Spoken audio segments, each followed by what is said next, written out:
It's the first of a back-to-back series and the second clash of the season between the Calgary Stampeders and the Saskatchewan Roughriders at Mosaic Stadium. A crystal clear prairie night. Wind could be a factor, and it will blow from right to left on your screen out of the east at 31 km an hour. Well, Tom Higgins' Stampeders are at 500. They're 3-3, trying to halt a two-game losing streak, and there is Danny Barrett. But with a win here, Calgary can keep pace with BC, while Danny Barrett's Riders have exchanged loss-win. If they can keep that trend alive, they can get to 500 in this game as well. And they want to avoid losing the season series here in late July against Calgary. Yeah, and snap what's been a pretty successful run for Henry Burris here at Mosaic Stadium. Not to mention, no team wants to lose two in a row. You certainly do not want to lose two in a row at home. So lots of pressure on the Saskatchewan Roughriders after dropping one to Toronto. Roughriders will get the ball first and will have the wind in the opening quarter. Dominic Dorsey dropping deep. The first game of the year was won handily by Calgary here in Regina, 53-36. The final score on that night, and Sandro DeAngelis likes kicking here. In 2 visits to Regina, he has 12 field goals. There we go. DeAngelis gets things started, and it will be Dominic Dorsey skipping across the 35 and wrapped up at the 37-yard line, where the Saskatchewan Roughriders will go on offense, led by Kerry Joseph, who tossed for 405 yards last week in a losing cause. Kenton Keith, who had his best game of the season, albeit just 61 yards rushing versus Toronto's in the backfield with Chris Zarka. Jason Armstead, Matt Dominguez, the number 1 and 2 receivers on the outside in the receiving core. Offensive line that it's a veteran group led by Jeremy O'Day at center. A veteran group that's been taking some heat this week. Starting lineup brought to you by Tums. Tums tackles heartburn fast. At the 34, Roughriders go to work. A short drop and a quick hitter up at the 45-yard line. And it's Armstead, who had 3 touchdowns in the first game between these two teams, with the catch. Calgary Stampeders defensive line led in the sack department by Raheem Abdullah with 4 sacks on the season coming into this one. The linebacking core still without Brian Clark. Cornelius Anthony gets his second start in that core and will call the defenses. And it's a secondary led by Trey Young at safety. 2nd and 4 at the 45. The Roughriders have yet to score a first possession touchdown this year. Joseph walloped as he delivered the football high, intended for Matt Dominguez, incomplete. And there's Cornelius Anthony getting to the quarterback. Well, Anthony's coming off the blitz in a position that he is taking for Brian Clark, which is basically all the responsibilities that Clark had in that position and had such a great start to the season. He comes off the edge to the top of your screen and basically right through what's called the B gap. That's the gap between the tackle and the guard, and he's untouched to Joseph.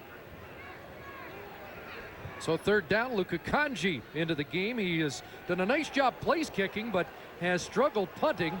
Had to haul that down, and with the wind gets away a good kick. And Cedric Williams is wrapped up quickly. Good cover by Saskatchewan. Ibton Kara, one of the first men down.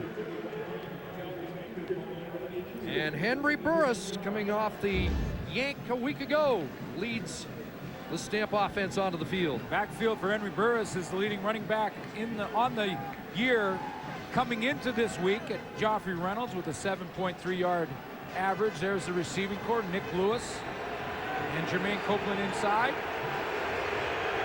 And an offensive line, Thomas Key in the middle. Kenyon Rambo is out, Scotty Anderson is in, and Henry Burris goes to the air and incomplete. He was trying to hook up with Nick Lewis, who seems to have his best games against the Saskatchewan Roughriders. Well, Terrell Jereniak is not playing tonight. He is injured, and that means that more pressure on the interior of that defensive line. Nate Davis says he's healthy, back in the lineup after missing last week.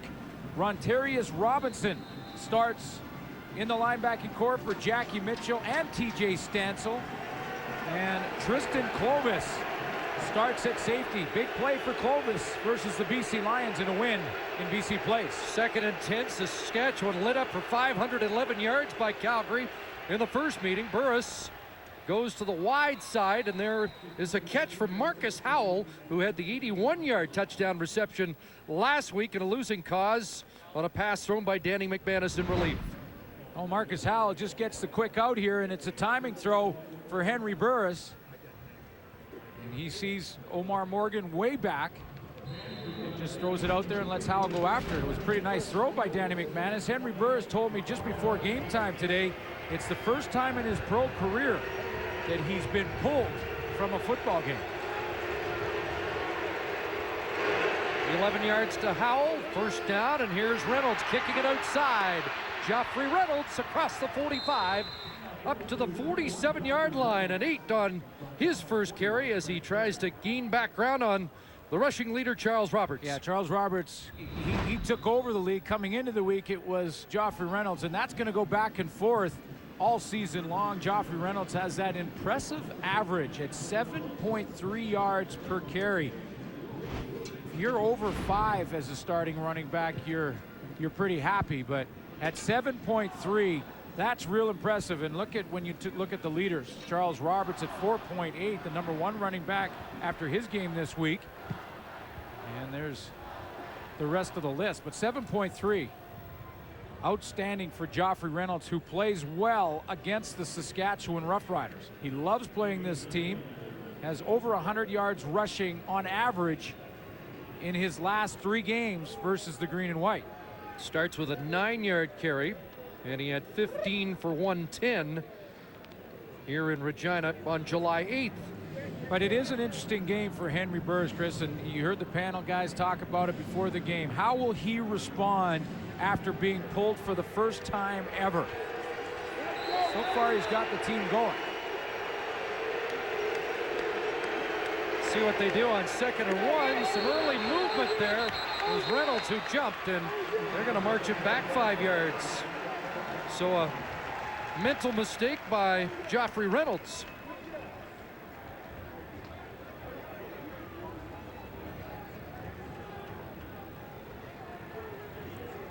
Joffrey Reynolds, there's no secret what the play was going to be. There's Joffrey Reynolds right there to the bottom of left-hand side of your screen. He's not in the backfield to be an option for Burris. It was quarterback sneak all the way. Calgary, #1, 5-yard penalty, 2nd down, repeat it.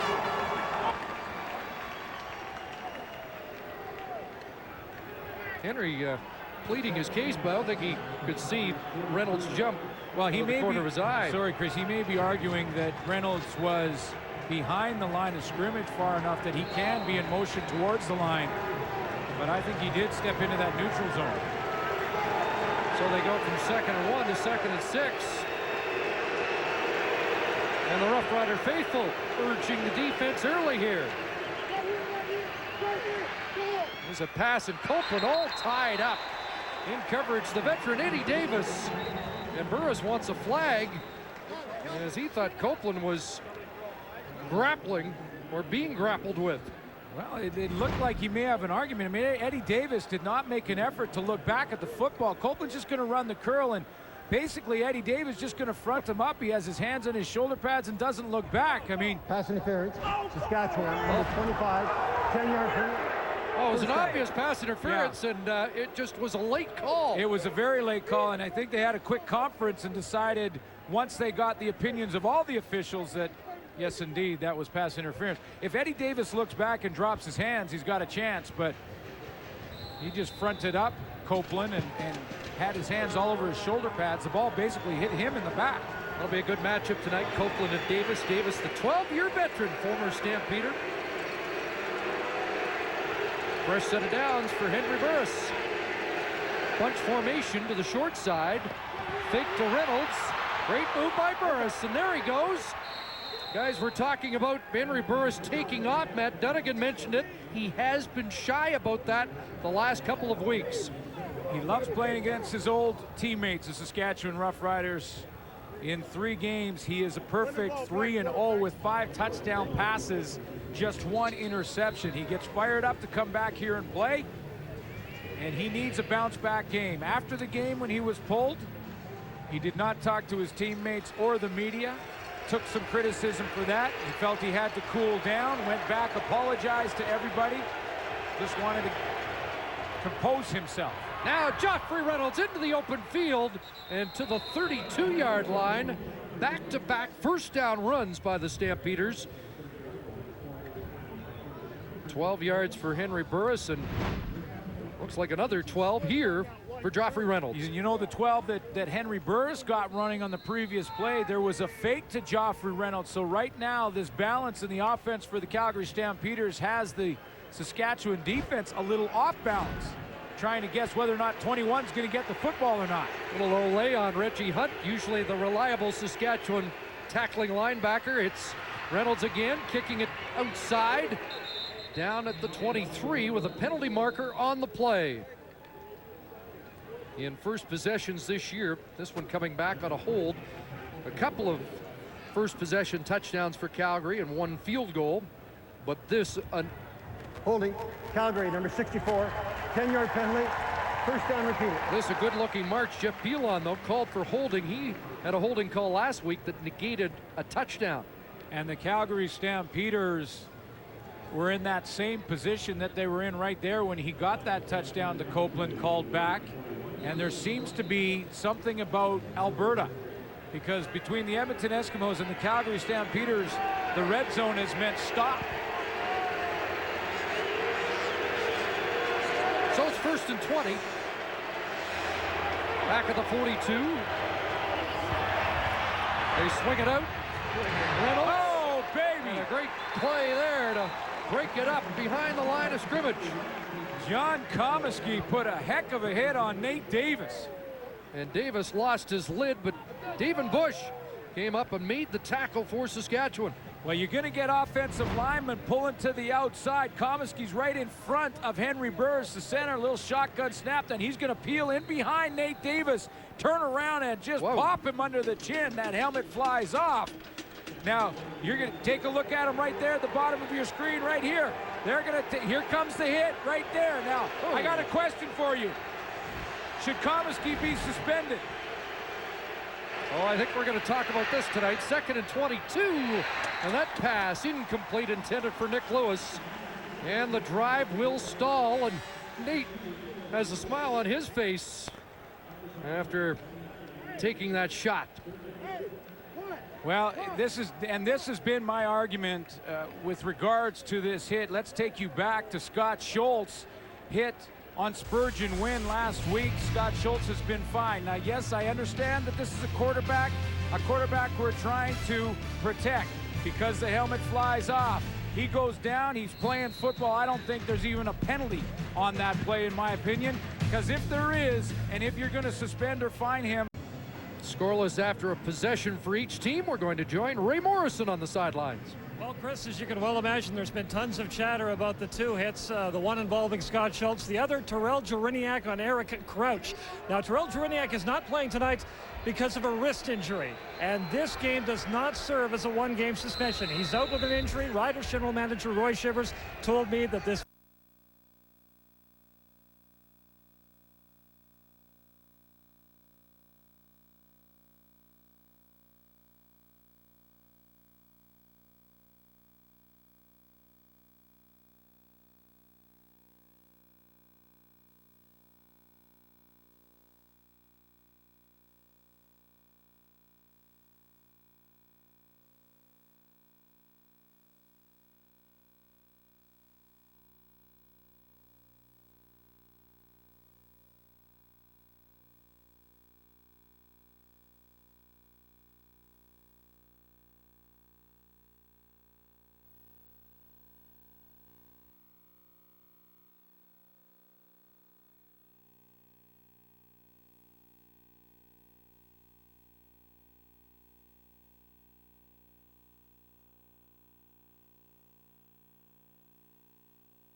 Then not only do I don't think that that's a finable offense that he should have been suspended. I don't even think there's a penalty on the play. He led with his hands. He pushed him down. He did make contact with his helmet.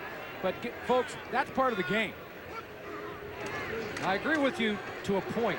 As Kerry Joseph out of the backfield, Kenton Keith the catch and a first down as Keith's up across the 45-yard line.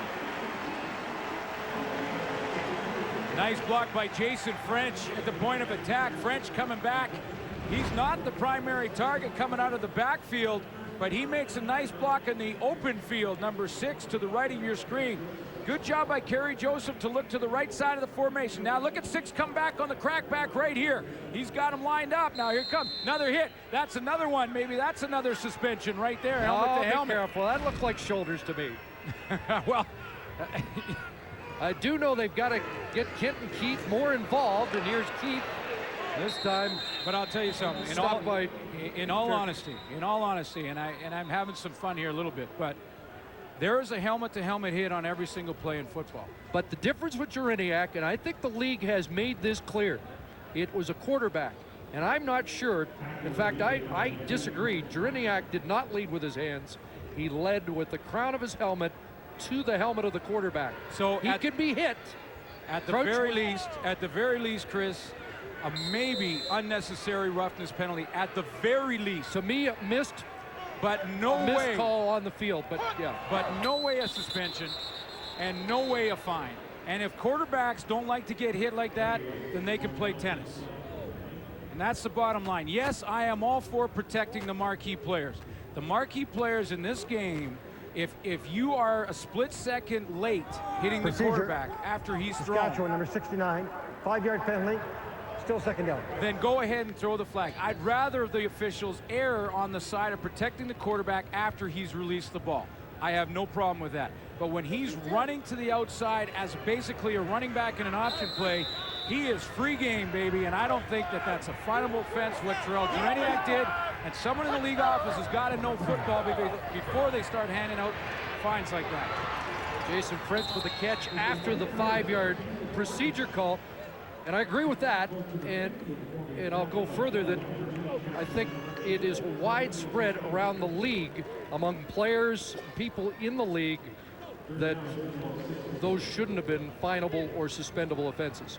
Absolutely, and you know, player reps are concerned, and again, I'm not exactly sure who made the final decision, but clearly they're not football experts. Whoa. Kanji gets away a good one. Williams back at his 12-yard line. Up across the 20 as we approach the 9-minute mark of the opening quarter. The first quarter of the opening meeting between these two teams, Henry Burris was on fire. He was 8 for 9, 162 yards, 2 touchdown passes right out of the chute. And one of them was a 73-yard touchdown to this man, Elijah Thurman. Wrapped up quickly by Omar Morgan, this veteran Saskatchewan corner. Elijah Thurman, that big game against Saskatchewan, just shy of 100 yards, had a couple of touchdowns against his old teammates. One thing about when you see this happen where a receiver comes back and plays against his own teammates, he's worked against them in practice, understands the little things they do out there. So there's a good familiarity between Omar Morgan and Elijah Thurman, who will play some inside receiver tonight as well. 6 for Thurman, 2nd and 4. Short drop from Burris, flag down, the catch made by Nick Lewis, and he's dragged down by Eddie Davis.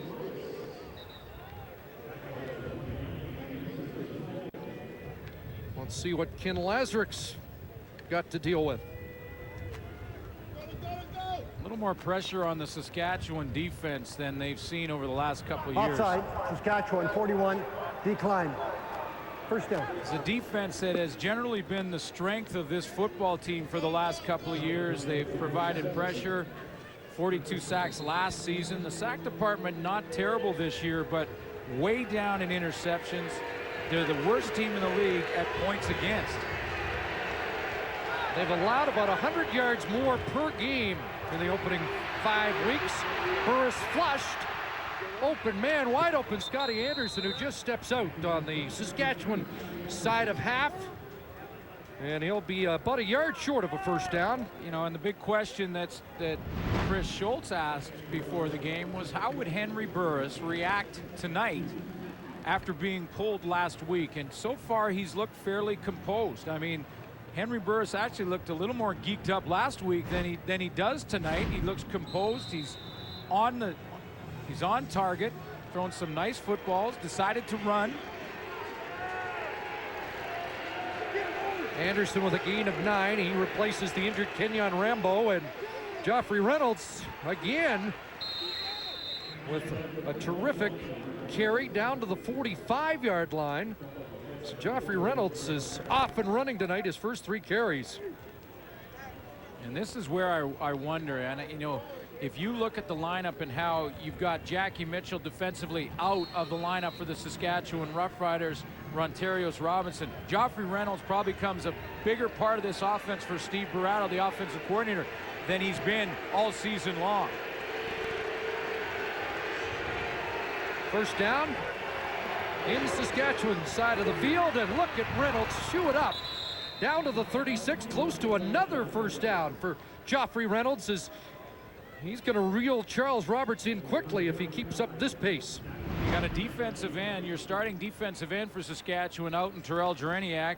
Rontarius Robinson playing in the linebacking core, and he's way undersized for a linebacker at 5'10", 185. Mike McCullough is a small middle linebacker, so this could be a big night for Joffrey Reynolds unless he gets some help. The Riders get some help from that D-line. Stamps at 186 yards rushing in their first meeting against Saskatchewan. First down, the draw, and Reynolds met as he stepped across the line of scrimmage. That time, Dwan Epps, Eddie Davis converge. Well, that's where the Riders will have to lean on that front four, because their linebacking core is a fast-moving, sideline-to-sideline cover-type linebacking core in Reggie Hunt, Rontarius Robinson. So it's up to Scott Schultz, Nate Davis, because Reggie Hunt can't do it alone back there. Passing situation, Davis comes out. Kitwana Jones is in, 2nd and 9. And Schultz steps across the line of scrimmage, and now will he sell that he was drawn offside?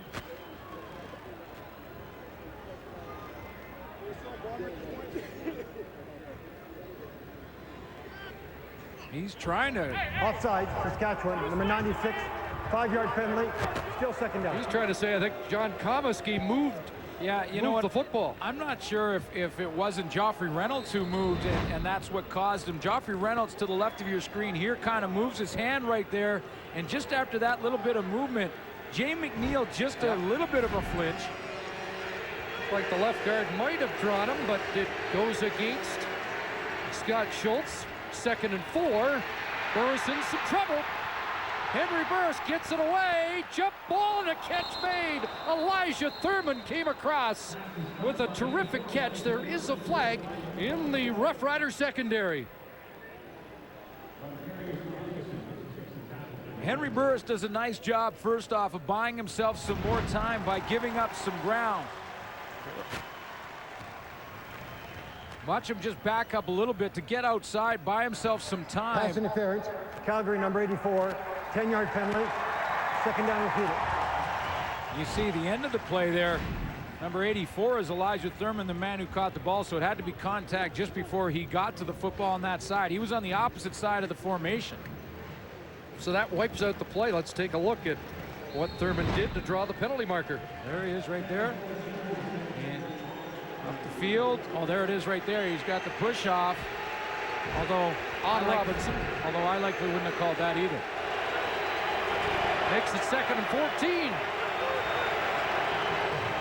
Reynolds draw play. Tripped up. Fred Perry upending Reynolds as he got back to the 35. Well, it changes a scoring situation for a major for the Calgary Stampeders to a field goal attempt, so that's a big penalty against Elijah Thurman. And you know, according to the rules, if a defensive back is square to the line of scrimmage, he can protect his ground. He's not sure at that point if Elijah Thurman's blocking him or running a pass route. And so a little contact can be made, and I'm not sure that pass interference when the ball was thrown way past that point is a good call at all. Based on the way the first punt by Birkdale's hung up in the wind, this will be a test from 42 for Sandro DeAngelis. And he's got it. And he just keeps kicking the ball through the uprights, especially here in Regina. Time in 6 games, the Saskatchewan Roughriders surrender the opening points of the game. The only time Saskatchewan has scored first, a field goal on their first drive against BC to lead 3-0. Here's Dorsey stepping across the 35, and then John Grace pulls him down.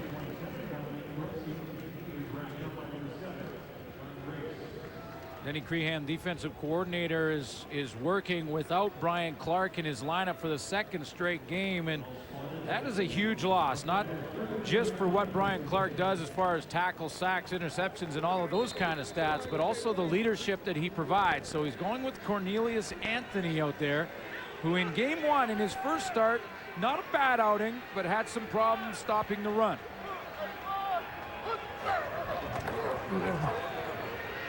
Just with time, and a pass complete.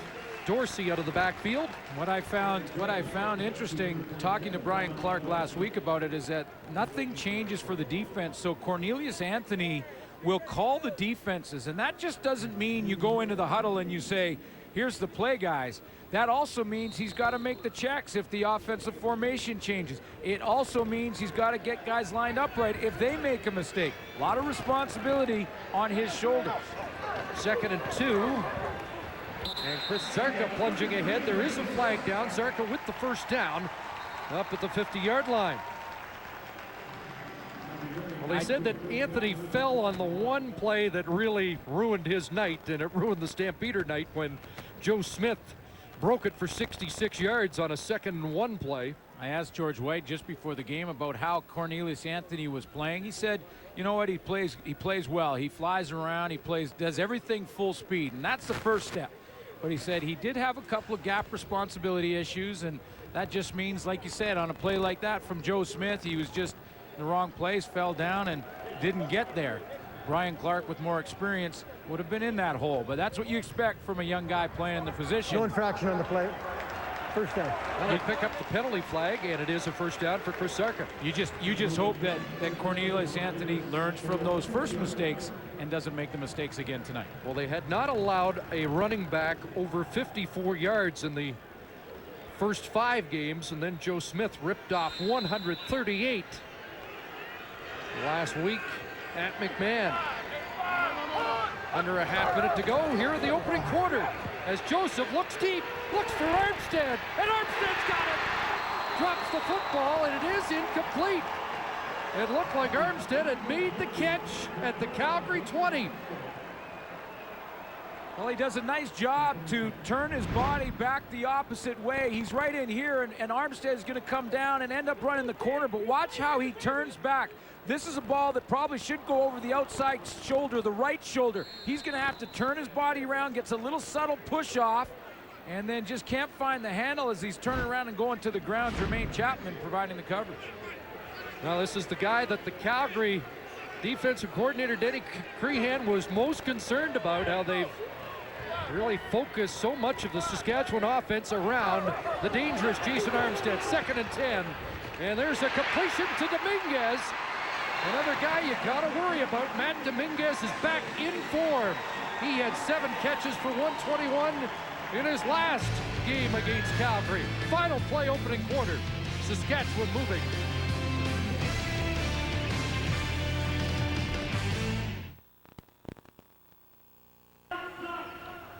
First quarter statistics brought to you by Rona, proud league-wide sponsor of the CFL. Saskatchewan Roughriders haven't yet established an offensive consistency with just 3 first downs in the first quarter. Kerry Joseph has run the ball in pass games about 10 times. He hasn't seen that yet.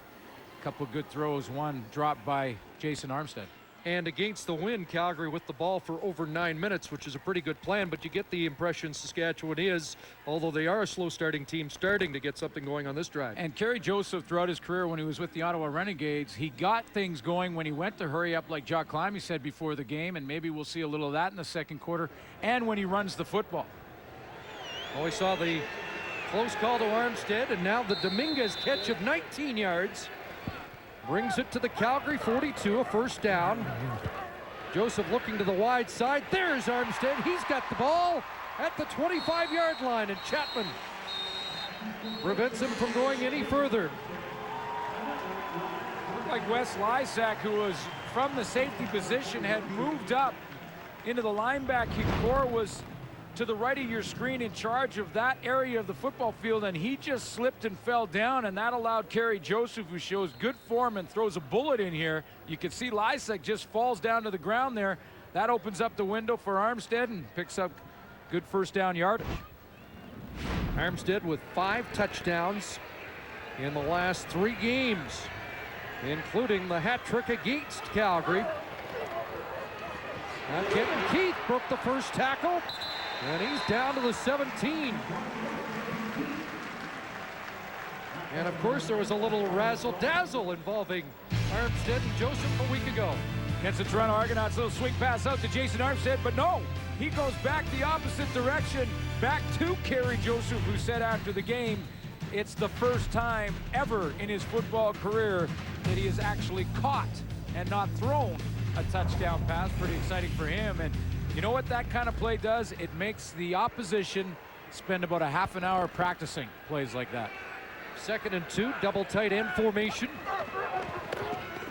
And the option kept by Joseph, first down. Joseph to the 13 on his initial carry. He's 4th in the CFL in rushing, but only 51 yards on the ground in his last 2 games. Yeah, that would be a bit of a concern for the Saskatchewan Roughriders, although he did throw for 405 yards versus the Toronto Argonauts. That's a great outing passing the football. I think Kerry Joseph is at his best when he's got that good mix of running it and throwing it. Riders on the move down to the Calgary 12-yard line. Dorsey, the lone setback. Joseph, and that ball through the hands of Jason French, who had an 11-catch game against Calgary last year. A tough catch, but one that should have been made. That ball was a little bit behind Jason French.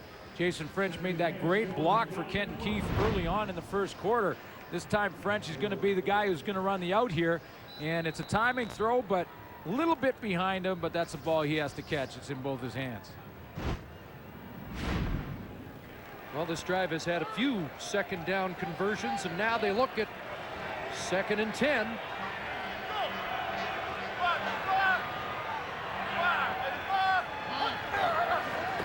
Oh, gets by Joseph, scrambling back at the 30. Kerry Joseph into the end zone, and he threw that away. No one really in the vicinity. Matt Dominguez was well covered. There is a penalty marker. And Kerry Joseph got pushed at the end of that play by Randy Chevrier. And Charles Thomas came up and gave him a shoulder for doing it. Roughing the passer, Calgary number 76. After this is the goal line. First down. Chevrier is going to get called. And this is going to be interesting. It's right on the sideline after Kerry Joseph throws the football. First of all, he gets a nice bounce, comes right back up to him to keep the play alive. Now, he gets outside, the ball is gone. And that's the type of play, Chris, that I truly believe that you go ahead and call, simply because the quarterback has delivered the football. It's out of his hands. Now a first down at the 6th, the 10th play of the drive. But again, double tight ends. Looking to the wide side. Anybody home? For Dominguez in the corner. And it's broken up by Kobe Reinhardt. You know, Kobe Reinhardt played that very well from the very beginning of the play because he got physical. He got up on Matt Dominguez, he got his hands on him, and he made him reroute. He made him start over again as he came down the field. Here's Dominguez here. Now watch how he's going to get stood up at the line of scrimmage by Kobe Reinhardt right there. Now it makes Dominguez right here in your screen. It makes him restart. He can't get out smooth into that corner route, and now he has to try and run down. Perfect play by Kobe Reinhardt, who looks back to the football.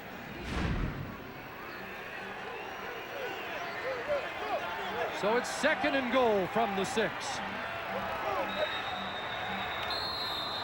Gary Joseph wanting to get a timeout called. And they may have taken too long. Time count violation. Saskatchewan, number 4, 5-yard penalty. Still 2nd down.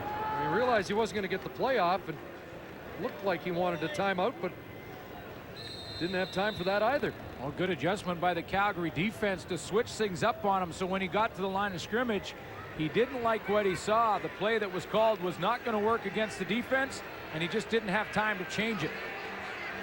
So it's 2nd and goal from the 11. Dominguez has a one-on-one down here at the bottom. Here comes the blitz into the end zone. Jump ball.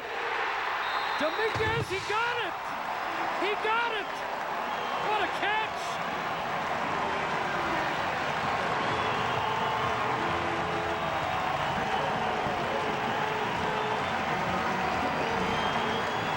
I saw by the formation, Matt Dominguez had the one-on-one on the backside, and that's where Kerry Joseph wants to go with the football. Now the pressure almost gets to him. He has to just throw it up and hope.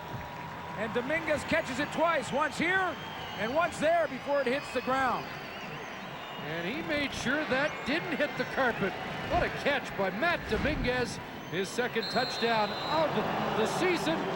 And the Roughriders take the lead here early in the 2nd quarter.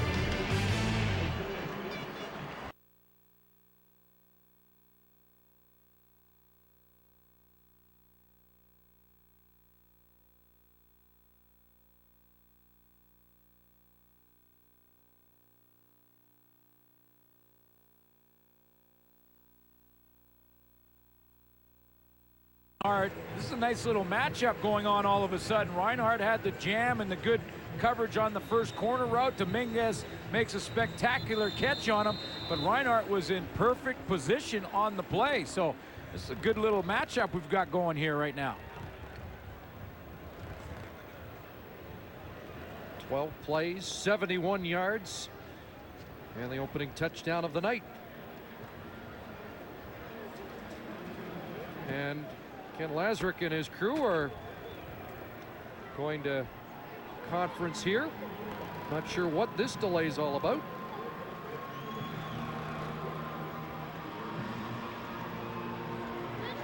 Sending signals to somebody.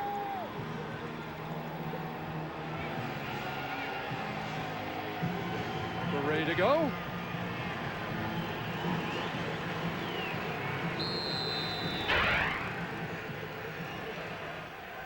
Hanji puts that in the air. This is going to be a jump ball up for grabs, and the Roughriders are on it. Saskatchewan comes up with the football, and it is Dustin Chernovsky. Basically, in win games like this is called a pooch kick. The kicker just wants to put it up in the air and let the wind hold it there till his cover team gets there, and then it's just a matter of trying to knock down the first line so the ball becomes free. Scott Coe couldn't get there because he's hammered. Ball comes down and is picked up by the Roughriders. In situations like this, teams will often put their hands team, their onside return team on the field. Not so for Calgary in that case, and Saskatchewan comes up with former Edmonton Wildcat Chernovsky, who's been a great special team player for Saskatchewan, comes up with the recovery. Gary Joseph right back to work, and he has an open man, and there is a flag down as Armstead has the catch at the 35. And while they sort out the flag, let's take another look at that great Dominguez catch. Than ever. First of all, good matchup to the right of your screen. Kobe Reinhardt and Dominguez, perfect coverage. Dominguez fighting for the football. Now that looked awful close. Number 53, 10-yard penalty, first down repeated. Watch how close it was, folks. We're talking about an inch from touching the turf. Dominguez picks it up, and Kerry Joseph pays the price. Hit by Tony Tiller coming on the blitz. And just gets up in time to see Dominguez and he'll see him again on the highlight reel tonight. And marks to Dean McNeil, the side judge, who spotted that Dominguez had made the catch, and that ball did not hit the carpet. Stampeders on a blitz after the Charles Thomas hold. Trey Young can't wrap up, and Armstead's got it for a first down. Kerry Joseph eluding the safety blitz and hooking up with his favorite target, Jason Armstead. Boy, and Trey Young had timed it up nicely, coming right through the middle of that Rider offensive line, basically unblocked. He gets back there, but Kerry Joseph uses his legs to get to the outside. He's in behind here, and what he's going to do is come through this gap. When he does, Kerry Joseph has to bounce to his left to the outside. Here he comes. He does get a little bit of a hit. Now he's got him, and Kerry Joseph strong arms this baby down the field to Jason Armstead. 25 yards and a first down at the 37. Flags, movement along the line, and Joseph delivers the ball, and Corey Grant brings it down, a foot down, inbounds. Grant coming off that terrific game against the Argos, 3 catches, 89 yards and a touchdown. And let's see what the flag's about. On the flag, Jeremy O'Day walked right up to the officials and waved his hand like they're declining, but I think this was offside Saskatchewan. Offside, Saskatchewan, number 1, 5-yard penalty, first down repeated. Armstead the culprit. It was Jason Armstead. So Jeremy O'Day tried to convince the officials. He walked right over there and said, "We'll decline that penalty, thank you." There was a little head bobbing along that Calgary line. O'Day, one of the leaders of the Saskatchewan Roughrider team, the 10-year veteran, a Western All-Star last year. So 1st and 15 at the Stampeder 42. 4 receivers wide side in a cluster, and they set up the hitch screen. Armstead with that speed stopped in his tracks by Cedric Williams. This is an interesting formation. We already showed you the play against the Toronto Argonauts where Jason Armstead threw it back to Kerry Joseph. To the left of your screen on this play, Kerry Joseph had a bunch formation, 4 receivers, to the right of your screen here. He has a bunch formation with 4 receivers, and it's Armstead who bounces out. You see the 4 receivers and 3 receivers in front of him. That can be one of those plays that develops into a hitch pass and then Armstead throwing the football. 6 for Armstead, 2nd and 9, and Joseph looking deep. And he's got it! Armstead, touchdown! Between 2 defenders, and he has his 5th touchdown catch of the year. And Trey Young and J.R. Ruffin are left discussing what happened. Trey Young, the safety, gets a great jump on the football, and I thought this was an interception. Somehow Kerry Joseph sneaks it in there. What tremendous touch from Kerry Joseph, who is all of a sudden on fire. What the big catch by Matt Dominguez. And Ruffin and Trey Young are looking, I don't know, how did he catch that baby? 4th touchdown of the year against the Stampeders for Jason Armstead. And the Roughriders lead at 14-3. Showed you the Armstead touchdown pass to Kerry Joseph last week, the more conventional passing battery. This time Joseph 38 yards to Armstead for the score. Tremendous concentration from Jason Armstead. He had Trey Young, the safety, right in front of him, and in behind him trailing was Ruffin, and he just split the 2 of them and kept concentration and focus on what was a perfect touch pass from Kerry Joseph to drop it in the hole. But Trey Young lost the football, and you could see by that expression, he knows. Another high, short kick, this time fielded by the Stampeders. And it's Ruffin kicking it outside.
down at the Saskatchewan 49-yard line. Nice composure from Henry Burris, and I'll explain why. Because Tristan Clovis, the safety, had come up and blitzed off the edge, but it wasn't a blitz. It was disguised from the Saskatchewan defense. He came up and he said, I'm going to come, make it look like it's a blitz, and then they drop back and play a zone defense. Clovis is over here. He comes off the corner and he wants to try and fool Henry Burris. I'm blitzing, but actually Saskatchewan drops back. Burris was calm and composed and dropped it over the middle. It was a first down. And now Reynolds off the right side, huge hole. And Joffrey Reynolds just ran over the safety and is still on his feet but dropped the ball. And Saskatchewan's got it. After all that, Reynolds gives it back to Saskatchewan. Rough Rider ball when we come back.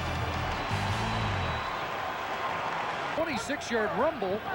Saskatchewan back on offense again, and Matt Dominguez shakes a tackle and is close to a first down, and let's see how the Rough Riders got the ball back. What a turn of events for the Calgary Stampeders. Joffrey Reynolds had just run over Tristan Clovis, the safety, and this was all Calgary. Big momentum, but Armando Curry holds Joffrey Reynolds up, and then with the right hand just punches the football out of there. The Saskatchewan Roughriders recover it. Joffrey Reynolds loses a handle. Yes, and he did twice in the Western Semi last year, and securing the football has been a focus for Reynolds this year.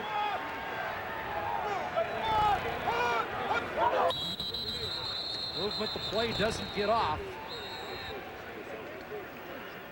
And it looked like Charles Thomas, the left tackle, the embattled left tackle here in Regina, was first to move.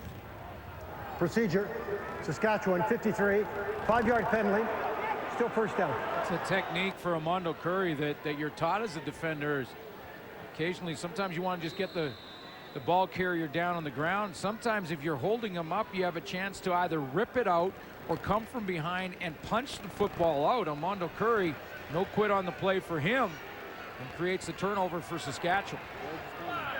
First and 15. Pressure on Joseph, underneath Keith. George White, ball's loose on the carpet. Pile up, and the Stamps think they've got it.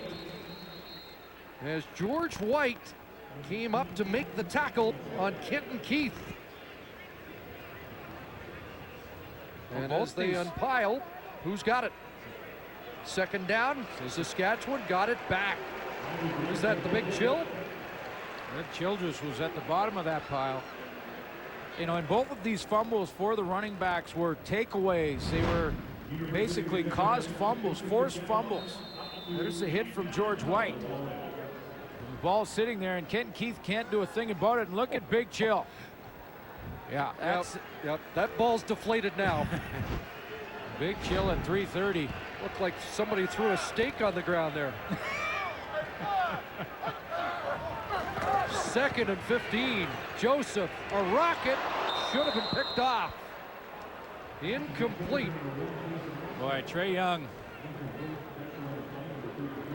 is going to go at halftime, and he's going to have to regroup. He's had a couple of chances now. He's right in the middle of your screen to start with, plays it perfectly, and a ball that Kerry Joseph really throws to lead his receiver into the middle and doesn't see Trey Young at all. And that is a second interception that should have happened for Young. And one thing that Kerry Joseph knows, he's shaking his head saying, I should have put some air under it, let you run under it.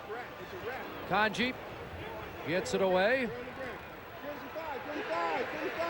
And it's picked up by Williams. He's down immediately, and no yards will be the call against the Rough Riders. Wendy's Kick for $1 million returns. You could fly to Toronto for one kick at each prize. A $10,000 selloffvacations.com travel voucher. A $15,000 Best Buy shopping spree. A 2007 Chevrolet Avalanche. Or a one-time payout of $1 million. Hit tsn.ca/Wendy's to enter. Plus, visit a participating Wendy's and get your game cup to collect bonus entries and a chance to win other instant prizes. Get in the game with Wendy's. Kick for $1 million. I'll catch Wendy's CFL on TSN Thursday. The Toronto Argonauts, the next team in line to try and knock Montreal from the rinks. of the unbeaten. Coverage begins at 7 Eastern, 4 Pacific. 28-8 the final today as BC prevails. Takes first place for the time being in the CFL West. Damon Allen back in that game, but showing a little bit of rust from missing a few games. That begins a stretch of 6 Argo games against Eastern opposition. Under 5 minutes to go here. Henry Burris, a quick hitter, incomplete, intended for Howell. You know, despite the fumble, Joffrey Reynolds has had some success running the football in this first half. 7 carries for Joffrey Reynolds for 75 yards. So, you know, Steve Barato doesn't have to go away from 21 just because he put one on the ground. That was spread set with Joffrey Reynolds not even in the game on first down. Reynolds didn't catch a pass last week against BC. 6 receivers. The 6 shooter for Burris on 2nd and 10, and they've got him. Henry Burris is dropped back at the 33. Interesting that the Calgary Stampeders changed their philosophy in this series. It was all single back with Joffrey Reynolds, who had success. He fumbles the ball once. They go with an empty backfield 2 plays in a row, and they're big plays for the Saskatchewan defense. Watch the pressure. No backs in the backfield, first of all, for Henry Burris. No run threat. What does that mean for a defense? Pin your ears back, baby, and go get the quarterback, and that's what Saskatchewan does. Schultz made first contact. Fred Perry's there. Kitwana Jones in the neighborhood. And they all help bring Henry Burris down as Dorsey gets set to return this Dale's kick. A line drive from the 23. Dorsey's found some room and skips out at the 37-yard line. Roughriders have yet to lead at the half in any game this year. They have a 14-3 advantage, and the ball with under 4 minutes to play here. And Dominguez, already a 100-yard game. Matt Dominguez, another first down catch. Well, this is the matchup we've been watching since Kobe Reinhardt did a nice job down at the goal line. Reinhardt in perfect position here. Dominguez can't come up with it. Then they go back to the matchup and they say, Dominguez, okay, we're going to try you again. This time Dominguez with a spectacular catch.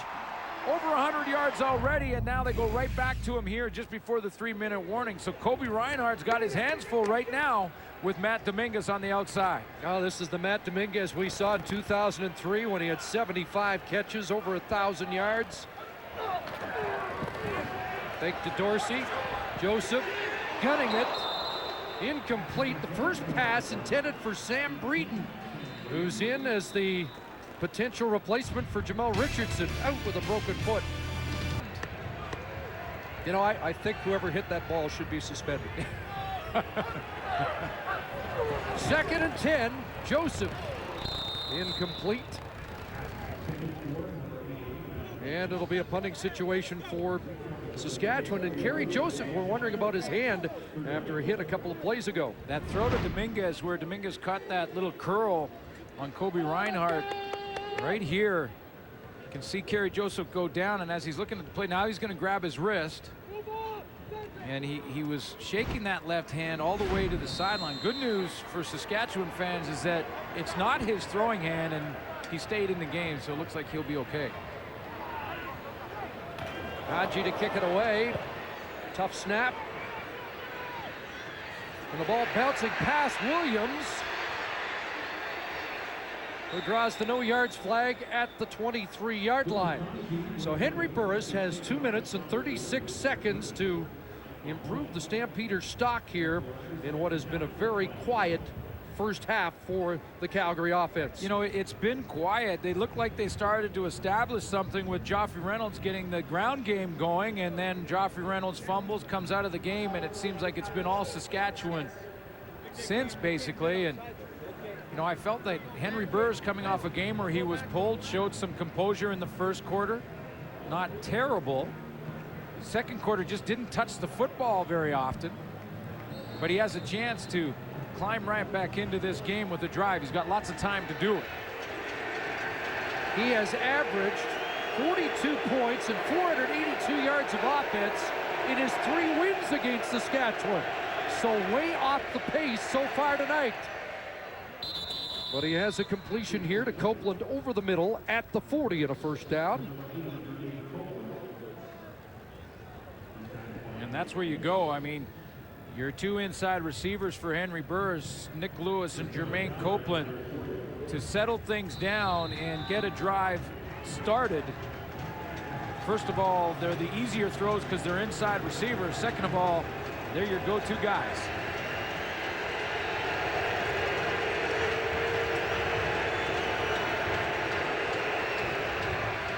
First and 10, and Burris gutting that, and an open man is Elijah Thurman. What a throw from Henry Burris. Boy, he stepped into that one and put it right in the pocket. A zone defense where you have underneath coverage, one Saskatchewan Roughrider up into the flat area, the short intermediate zone, and the other deep, and Henry Burris threads the needle right in between. You can see Eddie Davis was the deep player, Omar Morgan the underneath player.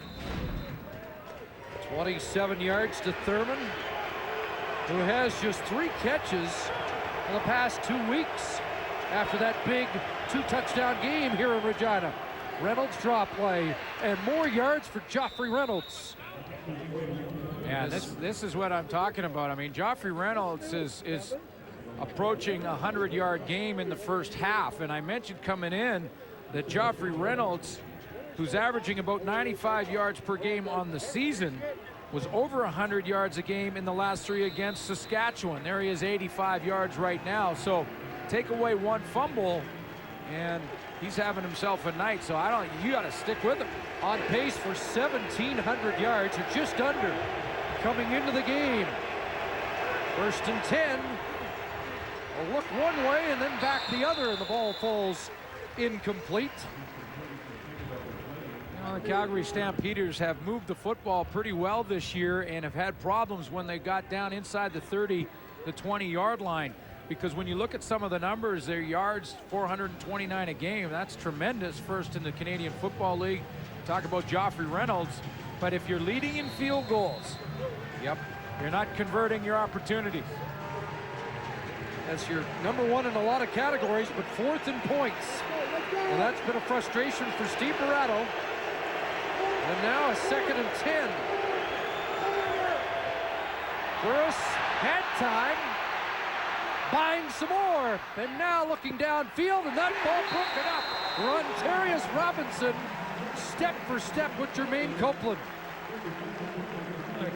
Nice conversation with Danny McManus, the backup quarterback, who's sort of here to be a tutor for Henry Burris. And I asked him what advice he's been giving Henry Burris. He said, I asked him to just, you know what, if you see something, make the quick decision, and right or wrong, go ahead and do it. I think Henry Burris had some room to run there, may have had a chance for first down territory, and may have tried to force in a bigger play. And that's exactly what Danny McMahon is trying to teach him. Listen, if you see a run, take it. If you don't get the first down, no big deal, but make the quick decision. You know, Danny wouldn't have taken that one and pulled it down. Here's Sandro. He didn't have a decision to make most of the time.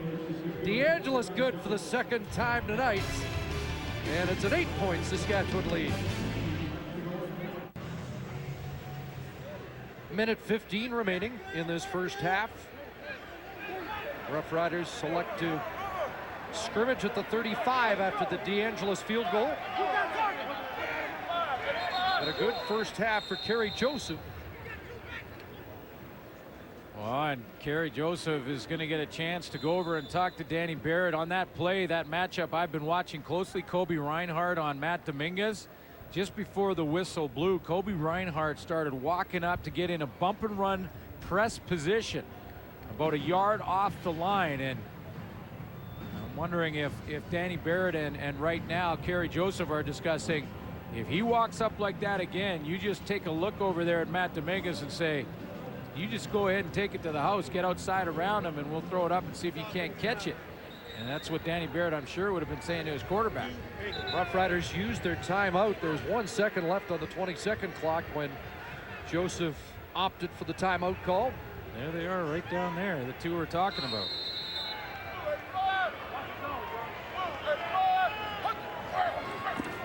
Scott Coe on the blitz and a completion.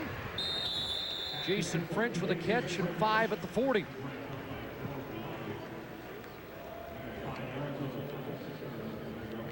You know, there has been a lot of frustration here in Saskatchewan, and they have not been a consistent team, but you see signs every week that this offense under Kerry Joseph is getting better.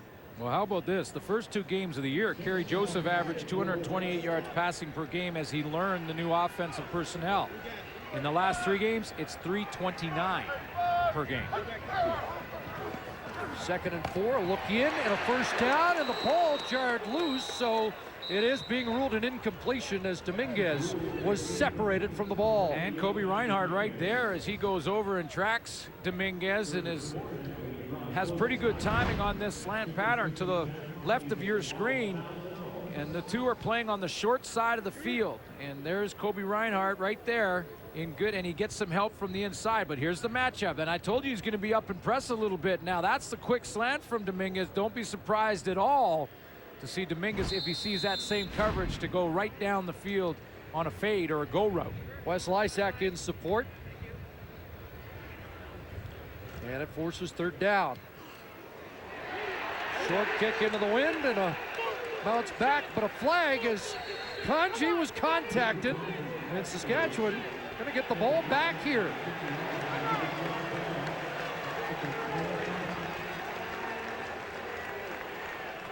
So the offense is going to come right back on the field as Luka Kanji was contacted. Major foul, roughing the passer. Calgary, number 31, 15-yard penalty. First down. Boy, Wes Lysak. And looked like definite contact. Did he touch the football? No. And when the kicker's kicking leg is in the air, you cannot make contact with it unless you touch the football. And Lysak did not get out of the way. That penalty will be called every time.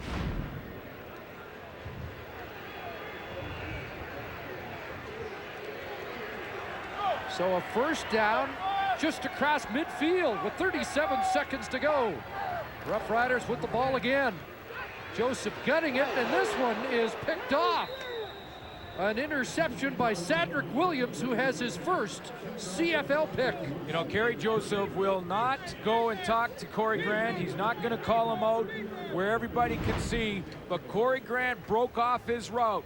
Kerry Joseph thought he was going to go straight down the seam, and Corey Grant, number 2, put the brakes on, and that allowed Cedric Williams to continue to it. Now, as they go off the field, Kerry Joseph will quietly, in the ear of Corey Grant, mention, look, that's a seam route. You just keep going, but he doesn't want to point him out on national television. Of course, we showed you a little bit of it. You're allowed to. A little bit of the conversation. 5th interception tossed by Joseph. Half minute to go, and Burris wants to close the gap here, and he finds Jermaine Copeland. Well, he has time for about 3 plays, maybe 4 if he's efficient, and that's at least enough time for field goal position. Yes, especially with the wind at the back of Sandro DeAngelis, who's already hit from 52 here in Regina this year. First down, and this play doesn't get off. 21 seconds on the clock. And there is Sandro, 25 field goals already this year for the super sophomore. Yeah, and you know what's been an outstanding statistic for Sandro Please reset the DeAngelis clock to read 24 seconds. 24 seconds. Is Sandro DeAngelis has been perfect. 100%, 17 of 17 inside of 40 yards. And that as a head coach, that's your dream come true for a kicker. That's money. Absolutely. So they reset the clock. 24 seconds. Put back at the 48 of Calgary. And over the middle, Nick Lewis has a catch. He's in field goal range already at the 41 of Saskatchewan. 16 seconds to go. And you remember when Corey Grant broke off the route? There's Nick Lewis. Watch how he's going to come down and not break off his route and go right into the middle of the field where he has to be. Go right in behind the linebackers, continue on through the seam route, and the football arrives on time. A touchdown in each of the last 3 against Saskatchewan. Burris scrambling. Burris gutting it downfield. Incomplete. Looking for Copeland. Omar Morgan in the neighborhood. Copeland slipped and went down. Henry Burris, that's the second time when he's been flushed out of the pocket to his right. Rather than try and run and pick up what he can, he has tried to throw on the run, both times incomplete. Now 7 seconds to go. DeAngelis already out. Would you try to sneak one more play in? Or is it really worth it from with this strong 41? With this strong a win, Chris, I like this decision. You've got a kicker who's been solid all season long. All he has to really do is put it up in the wind and let the wind take it. The only problem here is we've talked about how automatic he is. 48 yards, wind at his back.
In the second quarter. How good was that? I thought that ball was going to touch the ground. I mean, how just defies gravity right there. That's millimeters.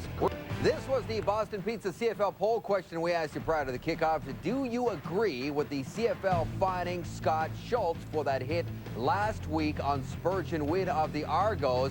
Wow, very close voting tonight, and 53% of you said no. And you know what? Chris Cuthbert and Glenn Suter were weighing in on this issue. It's been talked about in the media all week. We don't have a lot of time. Very quickly, what do you think? Do you agree, yes or no? Well, Schultz, no. Juriniak, yes. No, Spurgeon went ducked into the Schultz hit, and Juriniak, it's pretty close.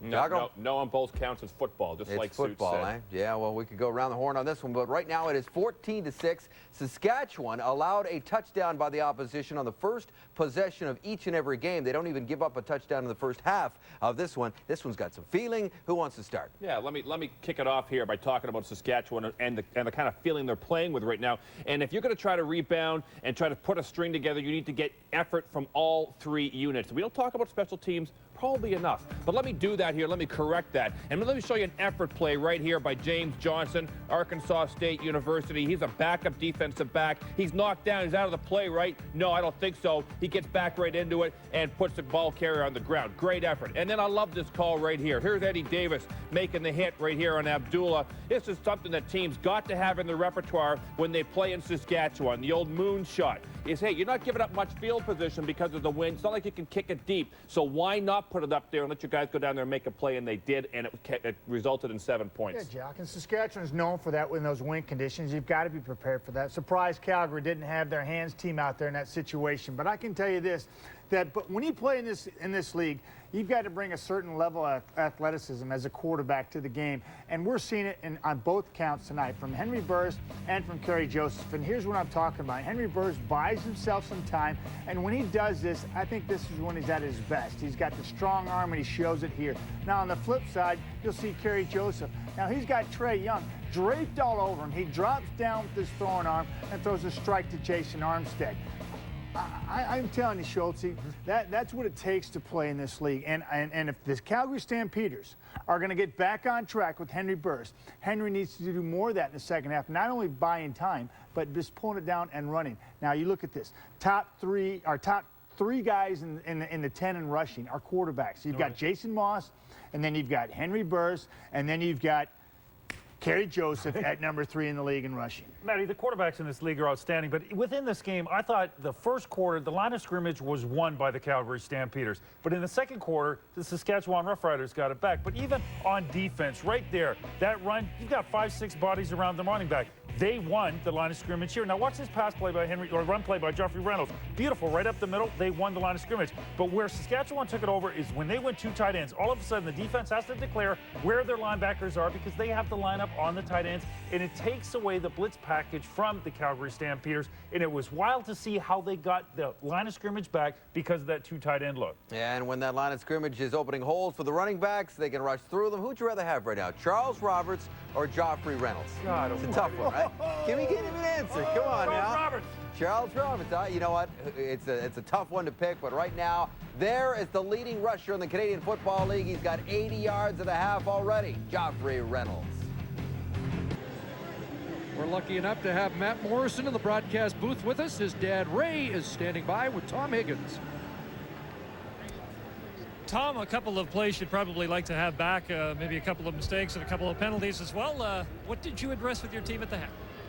Well, let's first half is done. Let's see if we can play mistake-free football. That's almost impossible, but that's okay. We got to get a little bit closer.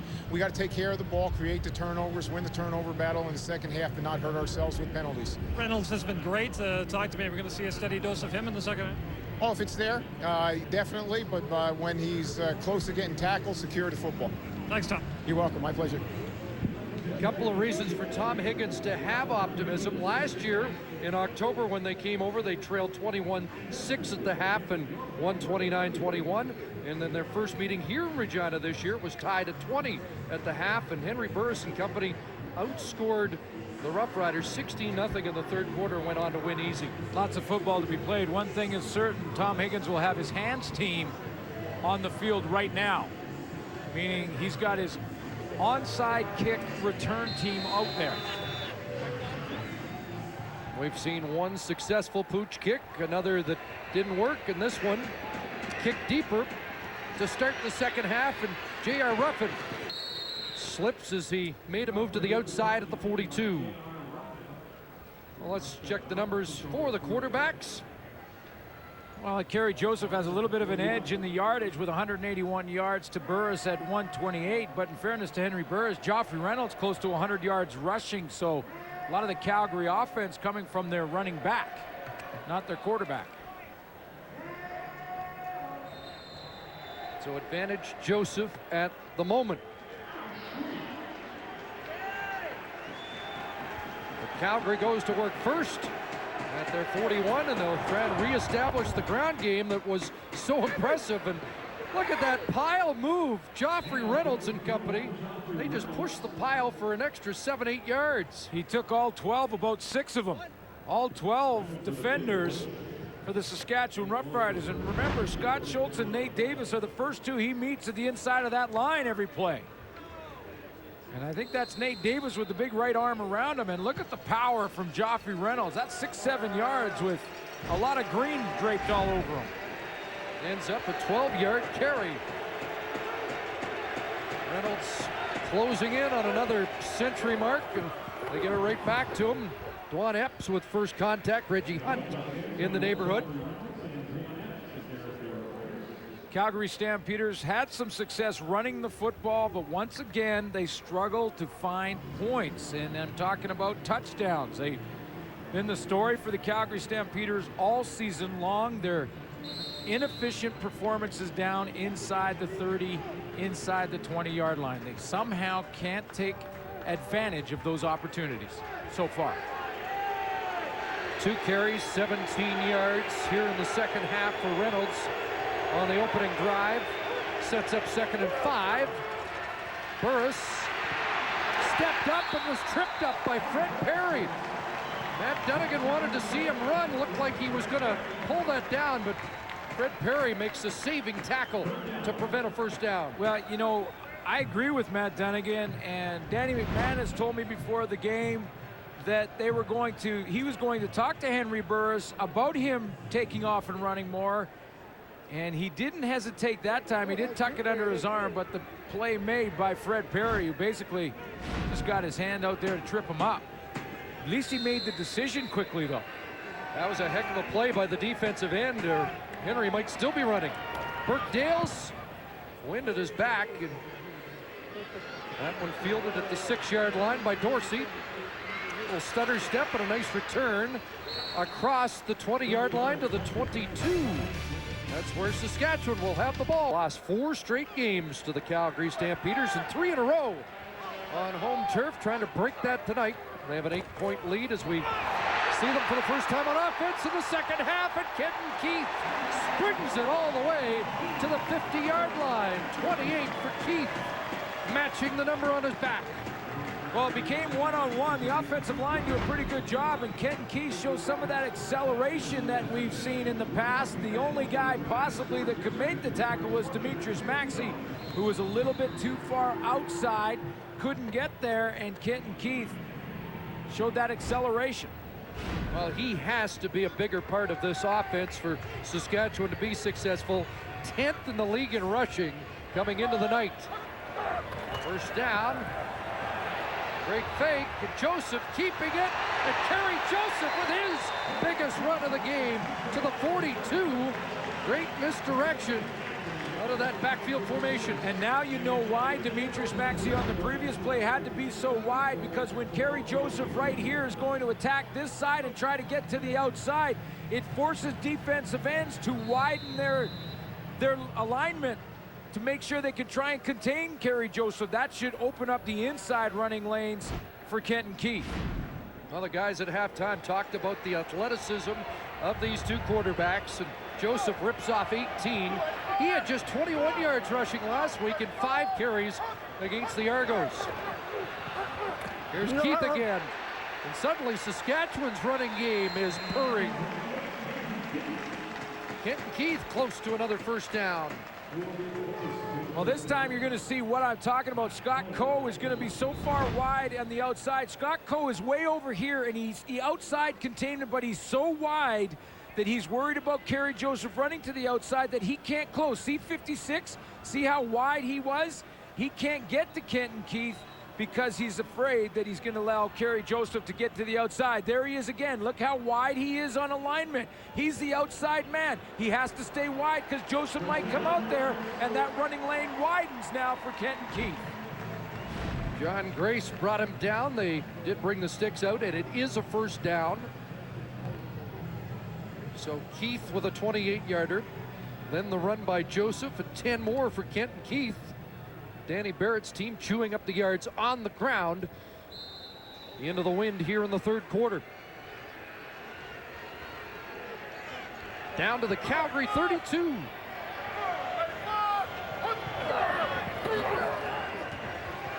Joseph with time, and he throws that away.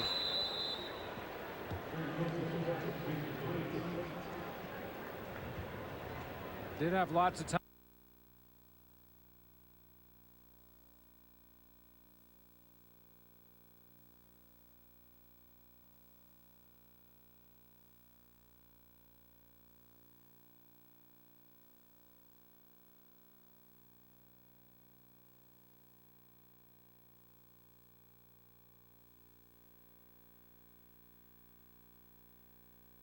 Downfield, good coverage by the Calgary Stampeders secondary, so he elects to throw it into row 3, but see what happened to that right leg.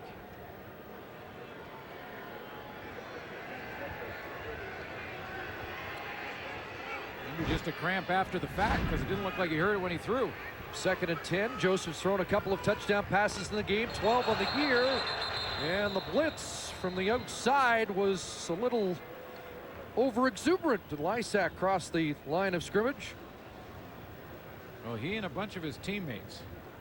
And was he drawn offside by movement? Now this time Kerry Joseph going to the right knee a little bit. is offside against Calgary. You wonder maybe on that last running play that he's suffered a little delayed reaction, but he hangs in, gets the signal from the bench, and different play call now. It's 2nd and 5.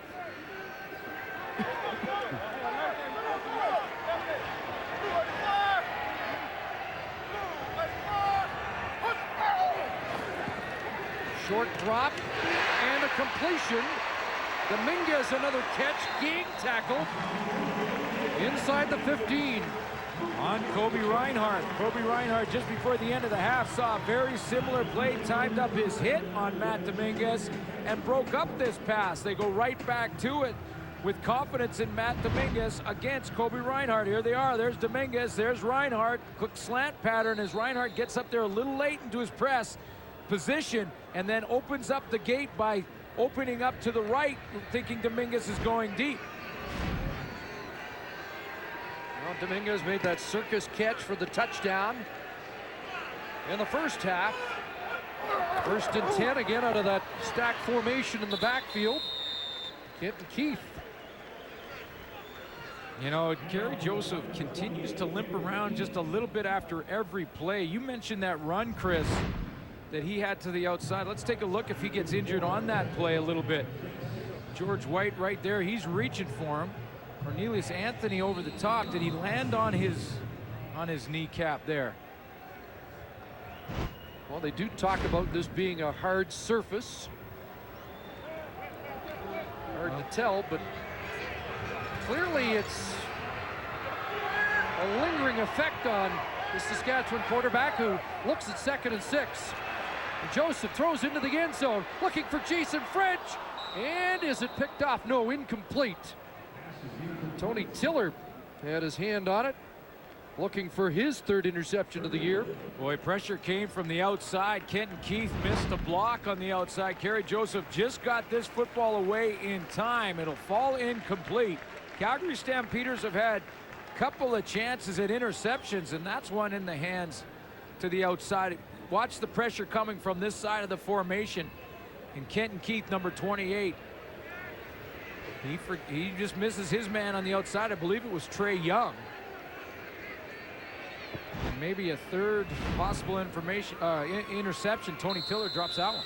Ganji to try a 17-yarder. He's 10 for 11, has not missed since week 1. And he drills that. 17-6, Saskatchewan with the lead. So the Stampeders will take the football at their 35-yard line here. Now trailing by 11. Midway through the 3rd quarter, Burris to the air. Over the middle, out of the reach of Elijah Thurman.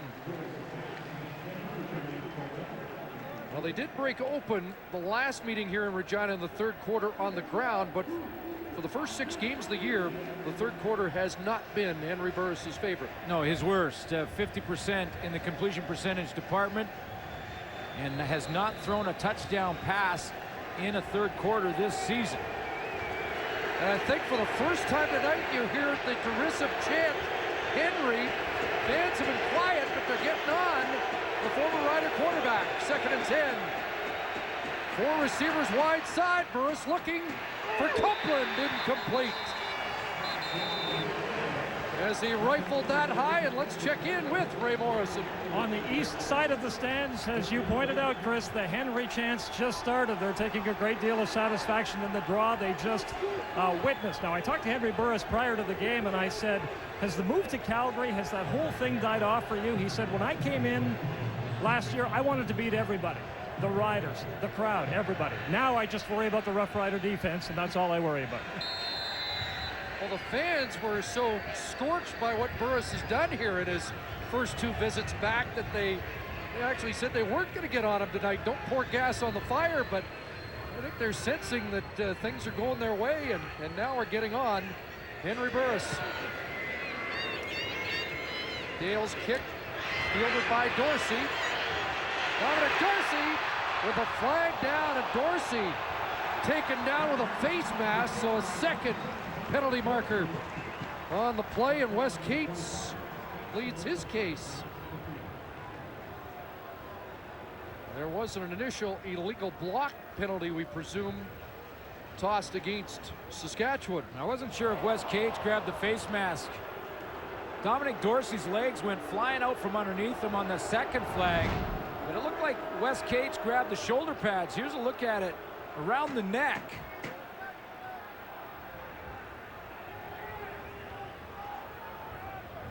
Get a good angle here.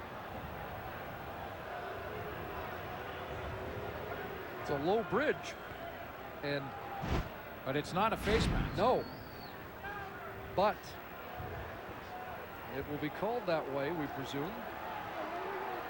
First of all, an illegal block. We're having a mic problem, but an unnecessary roughness. It didn't look like it was a face masking call. It wasn't a face masking call, but unnecessary roughness going up around the neck on Wes Cage. So basically the penalties will equal out and the Riders get the ball in the 34.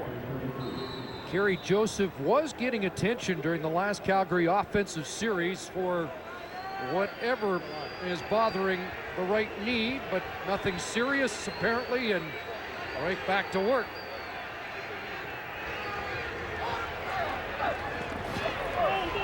John Grace with the blitz, ball up for grabs, falls incomplete, and John Grace lowered the boom on Kerry Joseph.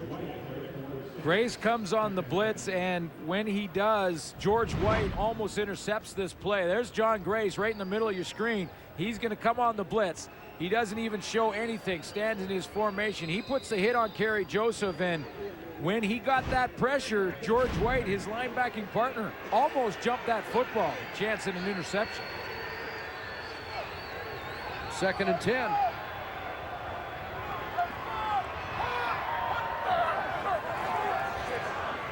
Joseph gets it away quickly underneath. The catch is made by French. He'll be short of the first down. And the Calgary defense forces a 2 and out. And Tony Tiller comes up in there, and he kind of shows like he's going to replace a linebacker and then closes in a hurry to put a good hit on Jason French and hold the Saskatchewan Roughriders short of the first down. So good defensive series, 2 and out for the Calgary Stampeders when they need it most. Kanji in to punt it away, and Cedric Williams is back.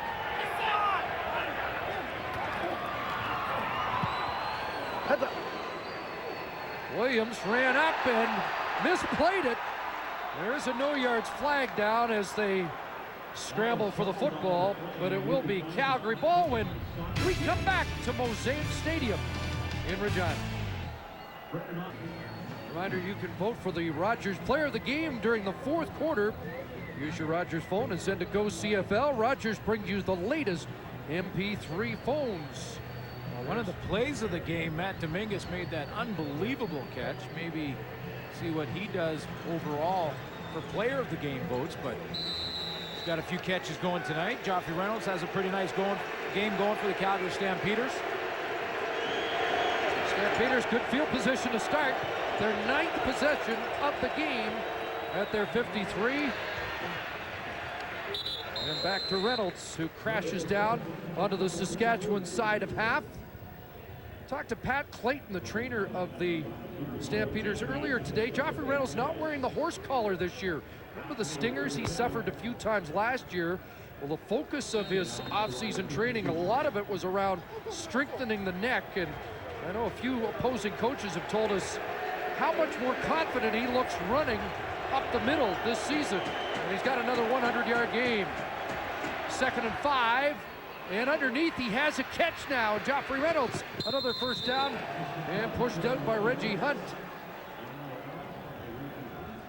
You mentioned a 100-yard rushing game. Joffrey Reynolds coming into this game had a 7.3-yard average, tops for running back in the CFL. His average tonight, 9.3 yards rushing the football.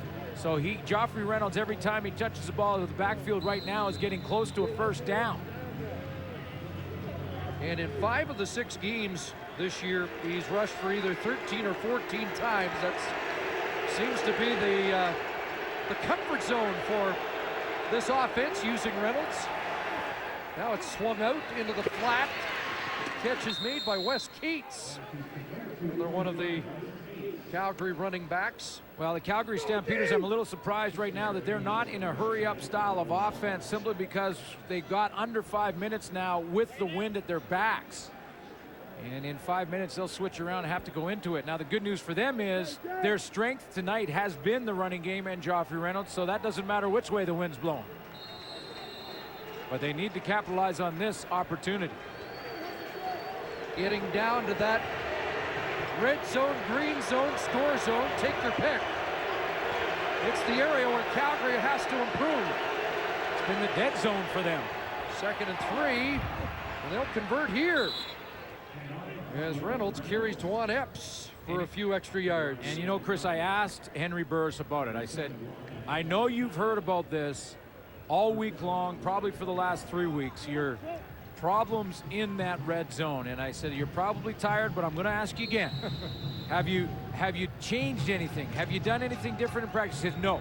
We're preparing the same way because they attack the defensive formations and tendencies when they get in this area. They said it's just about execution. First down, ball at the 25, and Burris throws it away, and almost picked off. Well, he was thrown to a spot there, and closest man was Scotty Anderson wearing Calgary colors, but Omar Morgan nearly had an interception.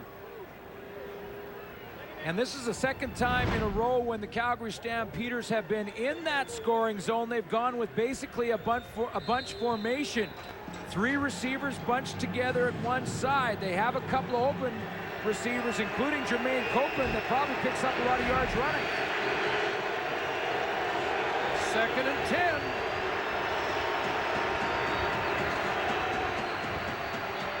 Pressure. Burris eludes it. No one open, and he has to eat it and hop out of bounds. And they'll have to settle for another DeAngelis field goal attempt. You know, and that time pressure caused Henry Burris to get outside. But you know, that previous play, therein lies what could be the problem for the Calgary Stampeders down there. You saw Jermaine Copeland open. It would have just been a 3 or 4 yard throw. And maybe, and I'm speculating a little bit here, that Henry Burris down in that red zone looks to the end zone rather than just looking to execute a football play. Copeland was open, probably had big yards on first down, and he elected to try and force it. DeAngelis came out and spent most of halftime recalibrating after his miss and puts this one through. So he is 3 for 4 on the night, and it's an 8-point Saskatchewan lead. Under 3 minutes remaining, third quarter at Mosaic Stadium. Saskatchewan with the ball, and Kenton Keith off the left side, tripped up after 1, maybe 2. A reminder, the NFL on TSN returns Sunday, August 6th. Preseason action between the Oakland Raiders and Philadelphia Eagles. TSN, your home for NFL Sunday and Monday Night Football. Yeah, I love this time of year because we get to be up in the booth on Thursday, Friday nights for sure, some Saturday nights, and then on Sunday go from the booth right to the couch and watch NFL football. And Monday night this year, absolutely. Might see Jesse Lumsden, who knows? Absolutely, Washington. Time count, apparently. That's a couple now for Kerry Joseph, upset with not getting the play sent in from the bench quicker. Time count, Saskatchewan, number 4. 5-yard penalty, still second down. You know, part of the process for the quarterback is, and the reason they need it as quickly as possible, as you can see Danny Baird looking through that play chart, is that they need the option to be able to change the direction or change the play on the line of scrimmage. If they get the call real late, that takes away that option. Don't think they've gone to Armstead here in the second half yet. Joseph in trouble and dropped. John Grace and Sheldon Nepasiuk back at the 25. Amazing Grace, the 2005 top CFL defensive player. Yeah, and John Grace, I believe it's 3-man pressure at the most. 4. Grace is going to be on the outside. Another different formation for Kerry Joseph. it ends up being 4-man pressures. He's working out there on Gene Makowski, who's playing in his 146th consecutive game, but does a nice job where he's outweighed by Makowski, but uses those good, strong arms to get around him. Gray's 4th quarterback sack of the year, and also 4th in tackles in the CFL as he pads his stats. Kanji now has to deliver a big kick into the wind. Williams at the Saskatchewan 54. Oh yeah, Kennedy! Brought down. Kennedy Nikiasen with first contact, but here's Calgary down by 8, and they take over on Saskatchewan's side of half. With time and the wind at their back to go ahead and move down, they need like 3 first downs. The easy field goal range, almost a first down away. But the major is what's been eluding Tom Higgins' squad, and that's what they're looking for. But they got the win for another minute or so, which is time to get down in that scoring zone again. Here's the difference from the last time they visited Regina. In that game, they scored on 11 of 12 possessions. In their 13th possession, they drove down to the 15 and time ran out. Tonight, they've had the football 9 different times and have only scored on 3 DeAngelis field goals. Kennedy Nikiasen shaken up on that last punt, so we'll take a timeout and be right back. Road trip continues, and there's Nikiasen who made the first contact on the punt cover team for the Roughriders and is on the limp. And the scene here, 81 seconds left, 3rd quarter. Calgary down by 8, trying to snap a 2-game losing streak and trying to extend their win streak against Saskatchewan to 5. They have to come from behind tonight.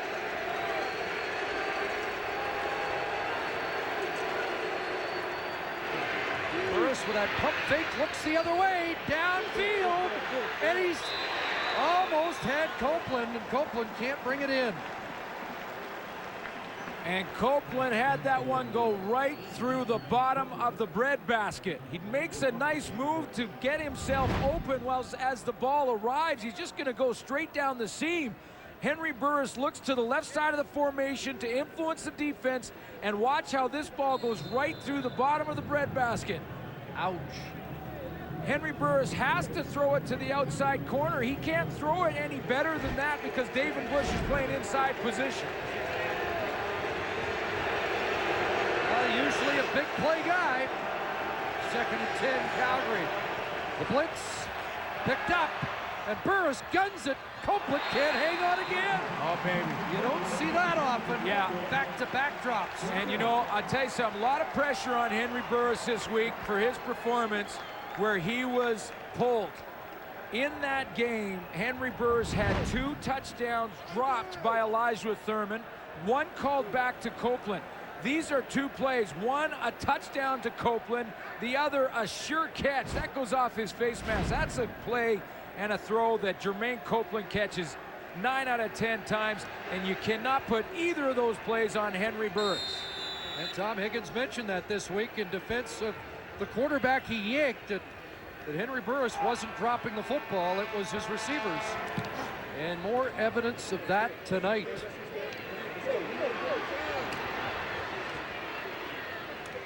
Armstead on the return. We haven't seen him on punt returns much tonight. Well, these 2 guys in the slot back position, Jermaine Copeland and Nick Lewis, they're money in there, and they have had their struggles. Look at 2 touchdowns for Nick Lewis. That's way below. I mean, that's way below his average. 1 for Copeland. I mean, the yardage is terrific. They're 4th and 6th in the league, but those touchdown totals have to be better. They have to be better, and Copeland had one.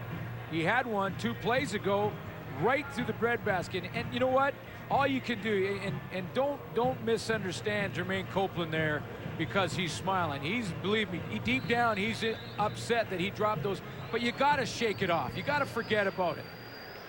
And Henry Burris has got to go back to Jermaine Copeland. Could be the final play of the 3rd quarter. Gary Joseph, final play against the wind. And he's back in the flat. Dominguez and Reinhardt continue their personal duel on the night. And that is the end of the 3rd quarter. And it is an 8-point Saskatchewan lead.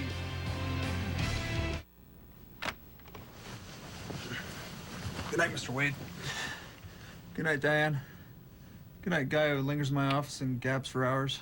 Good night, new guy, Dan or Jason or whatever. It's Jason. Good night, flirty girl from receivables.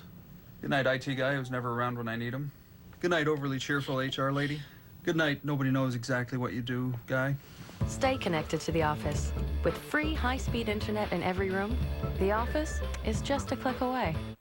When every college turned him down, I can't believe I didn't get into state. he made one up. South Harmon Institute of Technology. Your son is going to college. At South Harmon, the students are the teachers.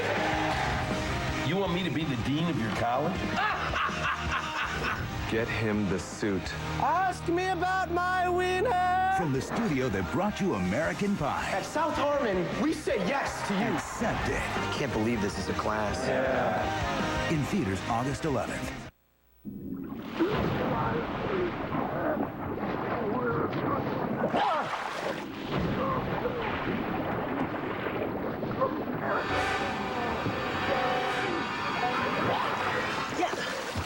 There's 6 Canadian missing. Hey, I found 6 Canadian. For true Canadian taste from Canada's oldest brewery, it starts here. Hey, fellas, how's the water? Molson Canadian Lager. Third quarter stats brought to you by Rona, proud league-wide sponsor of the CFL. After the first quarter, big lead by the Saskatchewan Roughriders in first downs. Look, it's pretty even right now, and Henry Burris would have over 300 net yards if not for 2 drops by Jermaine Copeland, uncharacteristic for Copeland. Now they switch in. Saskatchewan deep in their own zone, but they do have the wind at their back in the fourth quarter. Yeah, now they can start to be more aggressive with the football because an 8-point lead in the Canadian Football League is really no lead. So Saskatchewan becomes more aggressive with the football, throwing it, and Joffrey Reynolds becomes more important for the Calgary Stampeders against the wind. And already with over 100 yards in the game for Reynolds. Game that's not dissimilar from last night's in Edmonton. A defensive battle, and maybe most of the fireworks are going to be in the fourth quarter. 2nd and 4, Saskatchewan from their 22. And Joseph, the quick hitter, and he has a first down. Andy Van Toos with his first catch of the night, coming off that coming out party at 5 catches, 51 yards against the Argos a week ago. Kerry Joseph uses the long count here to force the linebackers for the Calgary Stampeders to bounce around and reveal the blitz. And when they do, he can throw it out there to Andy Fantus, who's finally involved in the offense a little bit, as you mentioned. Number 3 pick in the Canadian draft out of Western, the CIS reception record holder. Now Kerry Joseph, a little shovel inside Dorsey. Oh, that was shades of Joseph Dorodic in the Renegade era, and Dorsey has a first down. And again, it's the type of play that has Kerry Joseph attack the perimeter of the defense, and Dorsey, number 27, right in the middle of your screen there, cut back up inside, and it really puts Raheem Abdullah in a bit of a bind. Do I tackle Kerry Joseph, or do I stay in the hole and take care of Dominic Dorsey? And now Saskatchewan's offense operating with Dorsey and Keith in the backfield behind Joseph, directing traffic. 15 yards on that shovel pass to Dorsey. And now 6 receivers out. Joseph underneath has Armstead. First catch, second half.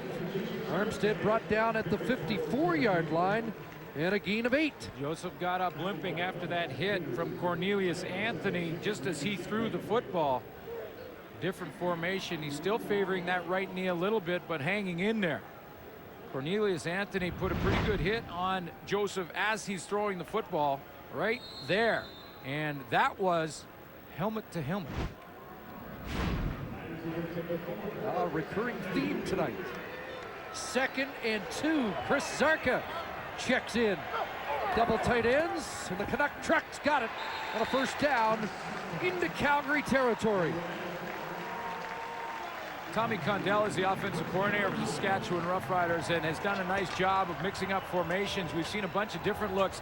Empty backfield for Kerry Joseph. No one behind him. Kenton Keith in the single back look. Sometimes it's Dominic Dorsey. to come underneath. There's Tommy Condell getting a little bit of a refreshment down before he calls the next play and keeps this drive alive. Mouth gets a little dry when the game starts to tighten in the fourth quarter.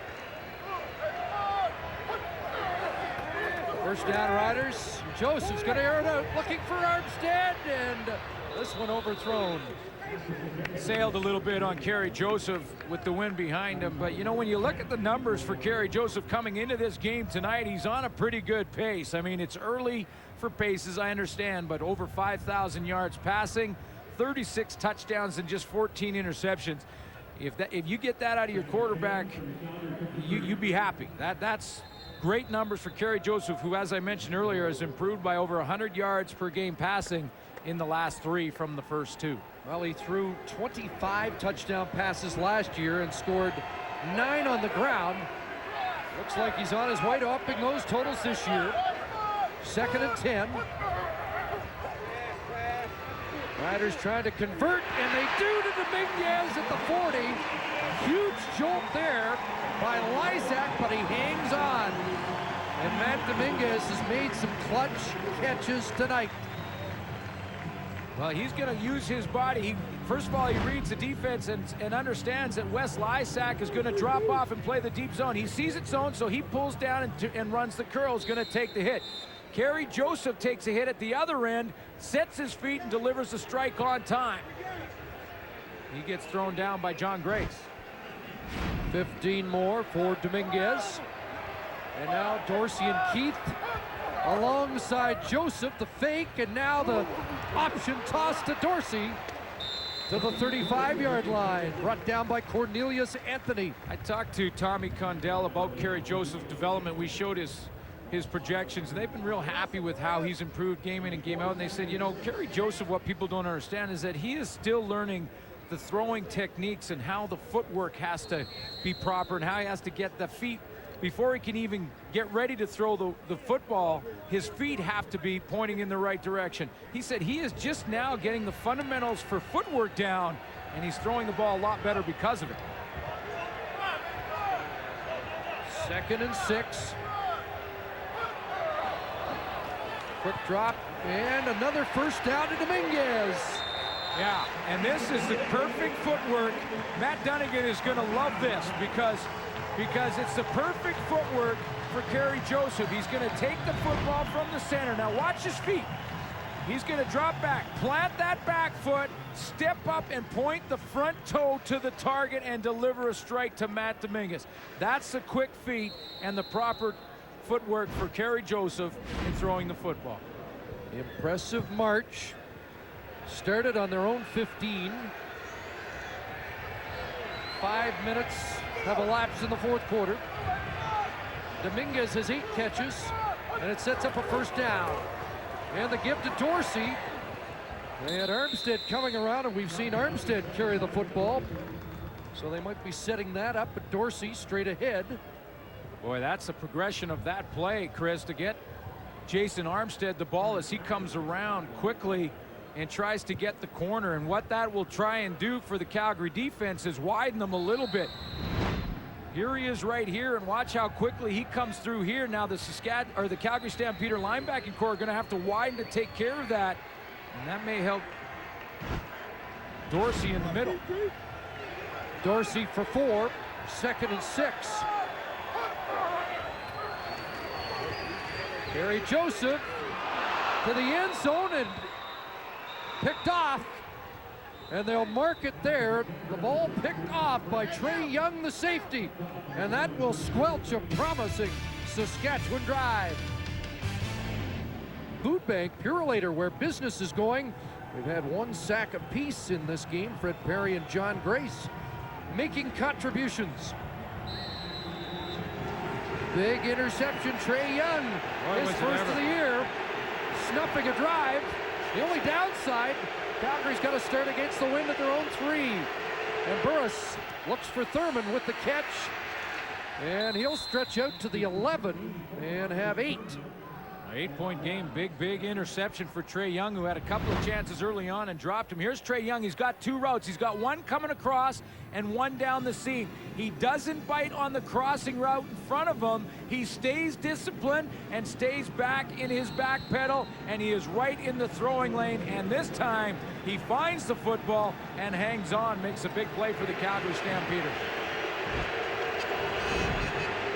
There's a big play, 2nd and 2. Calgary trying to keep the ball, and they go to Joffrey Reynolds. And Reynolds has a first down. What a stutter step, and out across the 20, but then a late flag. And let's see what Ken Lazarick's crew has. And it may negate. Looked like Reynolds had a first down before the penalty flag was thrown. Yeah, it looked like the flag was down in the receiving corps somewhere. The indication there was holding against Calgary, but was it after first down yards gained? Ken Lazarick explaining the options to Eddie Davis. Holding, Calgary, number 25. The holding occurred after the first yard was gained. First down. So they do have a first down. Wes Cates, the culprit. So they do convert. But the ball is taken back to the 7-yard line. Well, you just started to get the feeling that Trey Young was going to get another chance at an interception, and now Calgary gets that first down and get out of the shadow of the goalpost. If they can just get some field position back, that's an even bigger play by Young. Different demeanor than we saw from Trey Young in the first half after the Armstead touchdown. Burrows from the Calgary goal line. Nobody home. In trouble. And he gets out of trouble and now takes off and nailed at the 11-yard line. Mike McCullough, the middle linebacker, steps up. There'll only be a couple of yards on the play, so Trey Young's interception still could be a big one for Calgary. Remember early in the game, Chris, you just mentioned it. He's been in the right places. He's reading the quarterback. He's where he needs to be on the football field, but in the first half, he just missed some opportunities. He had a chance for an interception in the first half, didn't catch it, didn't find the ball. Here he has. Now, can Calgary convert this second down? 2nd and 6. Mosaic Stadium rocking. Burrows can't find anybody. Not yet. Tripped up. Big defensive play by Fred Perry.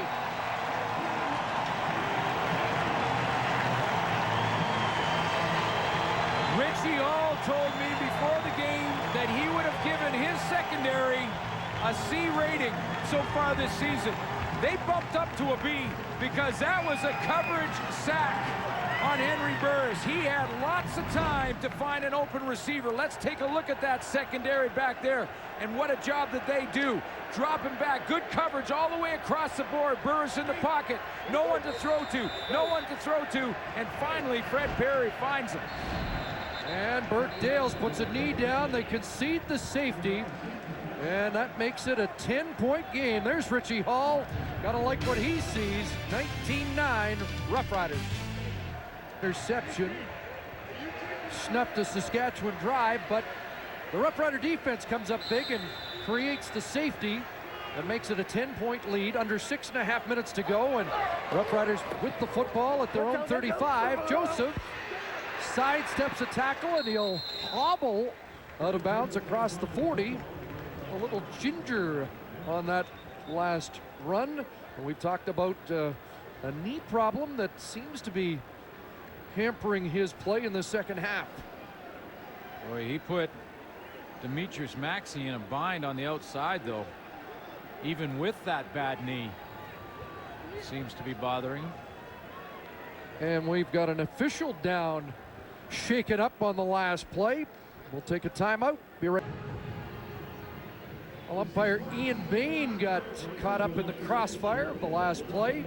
And I brought the card out as the therapists on either side of the football are helping him. Jason French is running a crossing route He's there, George White, and both players looking at quarterback Kerry Joseph. And Bain gets caught up in the wash there, and they were looking at his knee. Haven't wanted to get him to try and stand up, and you hate to see this for anybody, including the officials.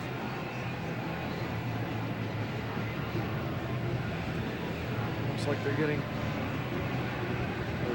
just lift him up onto the cart, and so the officials will have to make some adjustments to their alignment. Yeah, and the good news is that it's not a back or neck problem, because of the way they moved him. They would never move him with a back or neck problem that way. So looks like it's lower leg or knee possibly, but hopefully he makes a speedy recovery. Roughriders here trying to win their second on home turf. They've lost 2 this year already at Mosaic Stadium, much to the chagrin of the veteran Scott Schultz. You know, for us to be 1-2 in our own park is embarrassing, first of all, because that's where you take solace when you come off of, if you do have a bad road loss, you want to come home, play in front of your fans, and defend your turf, and that's what we have to do, and 2 is too many, and we need to turn that around for the rest of the season. And trying to do that here tonight, bounce back off a loss on home turf last week against the Toronto Argonauts as they cart umpire Ian Bain off the playing surface. 6:12 to go, and the Riders with a 10-point lead, trying to even their record at 3-3 and continue that loss-win, loss-win, loss-win trend. 2nd and 4, the shovel inside, and a first down for the Roughriders as they go back to that shovel play to Dominic Dorsey for a second time in the second half. And did you see the way Kerry Joseph looked off the defense by looking at Kenton Keith on the pitch first? Here he's going to come in this direction this way. He's going to look up to Kenton Keith before he goes back and pitches to Dominic Dorsey underneath. A quick glance to Kenton Keith, that freezes the defense, and then slides it underneath to Dorsey. Don't see a lot of teams utilize 2 running backs in the same formation as much as we've seen it in this game by Saskatchewan. Keith off the right side to midfield. Well, you know what? You have 3 running backs essentially when you have Kerry Joseph in the backfield. So it really becomes a triple threat. And then when you throw in a little bit of Jason Armstead as a possible running back, like we've seen in this very formation and very play. Now, they haven't given it to him yet, but he will come across one more time. There he is, number 1, cutting across the formation, faking the handoff to the outside. So almost 4 running back possibilities out of that formation. You know, in the first half, they had 14 yards rushing. They have 92 yards on the ground in the second half. 2nd and 8 from midfield. Calgary on a blitz. Joseph stands in, but the ball deflected and falls incomplete. So Calgary stops Saskatchewan and will get the ball back with over 4 minutes to play. Denny Crehan gets his stop. And now, the one thing when you're kicking with the wind, as the Saskatchewan Roughriders are now, directional kicking becomes very important. But it also can create a return opportunity because you can easily outkick your coverage. And the only return touchdown this year against Saskatchewan, Bashar Livingston, a week ago. Did I win the pool, by the way? You know what? I'll give it to you because you did mention Bashar Livingston as your pick for the first touchdown of the season. I don't know if you were shameless because it didn't get to air, so it probably doesn't count. Oh, they get the block. Kanji didn't get the kick away. The ball blocked by Marcus Howell, and Calgary has it at the Saskatchewan 40. Well, they have life, that's for sure. They get to Kanji, and Henry Burris and the offense comes on with a big chance to cut into this lead. Right off the right side of the formation. Was it Marcus Howell who comes off the corner and finds the target area? It's not the kicker. The target area is in front of the kicker, right in that area. And look at the timing, right off the edge. Bam! Howell Saskatchewan 40. Go to work. Burris for Scotty Anderson, incomplete. Armando Curry stepped up, got a hand on that pass that was going to fall short of the target. Well, I know there's 3:51 yet, but left, but Henry Burris still can't forget about number 21, who was having a pretty good night. Now they're behind and the clock does become a factor, but I don't believe that the Calgary Stampeders and Henry Burris are going to come back and win this football game by throwing it 30-40 yards every time. They have to stick with their offensive game plan. Burris 50% on the night. He had the lowest completion percentage of the starters in the CFL coming in at 56.4. 2nd and 10. And it guns a completion here. And Jermaine Copeland, you said he had to get back to Copeland after the drops. And Copeland hangs on this time. And takes a couple of hits and hangs on to the football, so that confidence should be back. But again, the importance of Joffrey Reynolds in this offense and him not even being on the field. Remember, they need a field goal and a major. They're in field goal range now, the Calgary Stampeders. Fresh set of downs from the 28. Burris in trouble and grabbed by Fred Perry. His 9th career sack against the Stamps.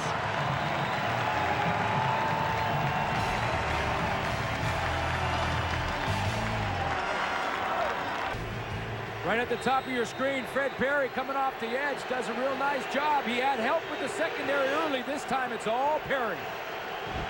And now 2nd and 22. And wait, this play doesn't get off. Procedure against the Stamps, and now, well, you mentioned they were in field goal range. Are they getting out of field goal range? And they're into the win. They were in field goal range until the sack, and now the penalty compounds the issue. Looks like the right tackle, Chip Pilon, moved.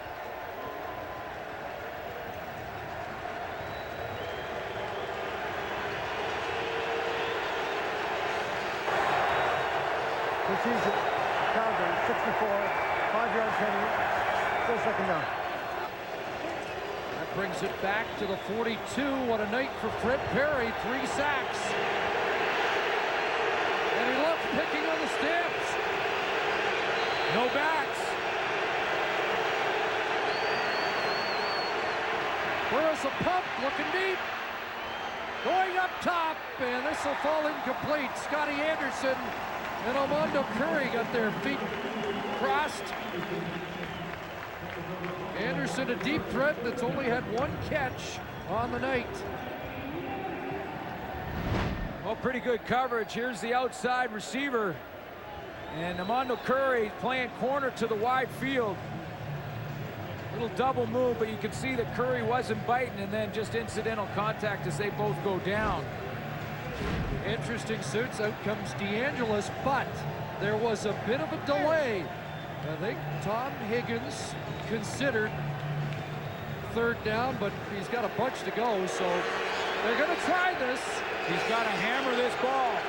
Against the wind from 50 or 49. And maybe the deliberation was, do you punt into the corner and back the Roughriders up? Do you? I don't know if this is in DeAngelis' range. We'll find out.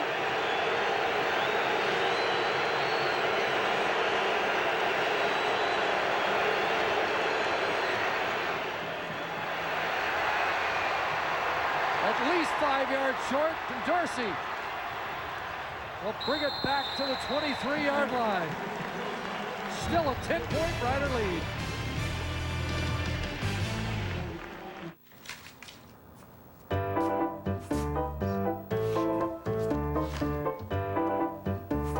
Easy there, not too much paint.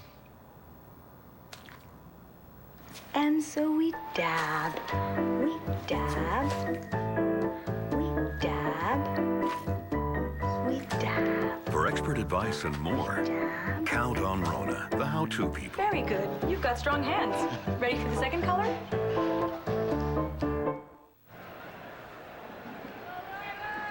Well, DeAngelis and Higgins discussing the decision, I think, after he comes up well short on a 49-yard attempt into a stiff breeze. Saskatchewan still with the lead, and here's Dorsey skipping across the 40 for a big first down. You know, I go back even before Sandro DeAngelis has a chance at a field goal, and I am just shocked by the play calling from the Calgary Stampeders, who were in field goal range, at least a makeable field goal range, before they went with no backs, took Joffrey Reynolds out of the game, played an empty set, and then were sacked. You compound that with a penalty on the next down, and that puts Sandro DeAngelis out of range. They need a field goal and a major to tie. They just lost their field goal opportunity. Still need 2 scores. They need the football. Saskatchewan's got that with 2 minutes to go. Back to Dorsey. And Dorsey shakes one high tackle and is up to the 48. 7 more for number 27 as this ground game continues to impress in the second half for the Roughriders. And we knew in this fourth quarter with Saskatchewan now going with the win that they'd be more aggressive. Now with the lead, though, they go back to the running game, and that's why they change in that philosophy. Looks like they've called a timeout. Minute 55 on the clock. And if they convert this 2nd and 3, they are really in the driver's seat. Now this is the dilemma for Danny Barrett. Does he try and go with just a quick hitter to Kenton Keith up the middle, or does he use that play package where he has Kerry Joseph attack the perimeter of the defense and try to go with like shovel series to Dominic Dorsey underneath with Kenton Keith the option? If he goes to that outside run series, the downside is a pitch, an errant pitch, an incompletion, a fumble can happen easier on that kind of play. 2nd and 3 from the 48. Double tight ends. Second oh, and Dorsey drops it. Scott Coe looked like he had a shot at the football. And did Dorsey get back on it? Yes. Whoa.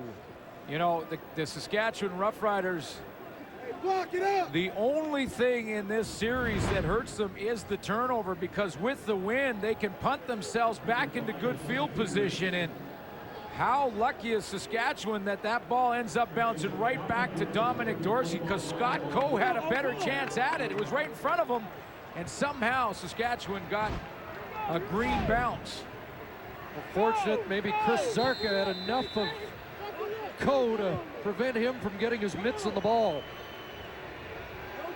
They'll wind the clock down here as far as they can go. The last one blocked by Calgary.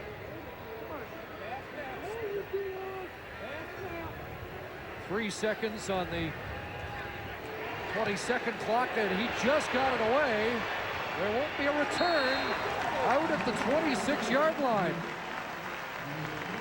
Marcus Howell was very close again.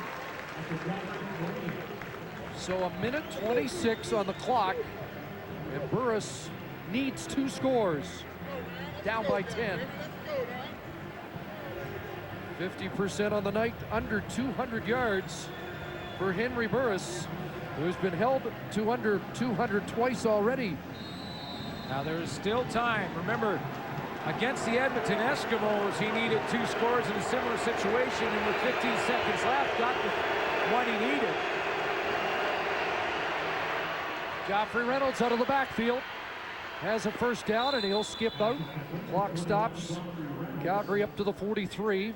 You know, and I just, you know, and I won't belabor this issue. This will be the last time I talk about it, but this Calgary Stampeder offense has been much better. Whether Joffrey Reynolds touches the ball or not, they've been much better with him in the backfield than when they take him to the sideline.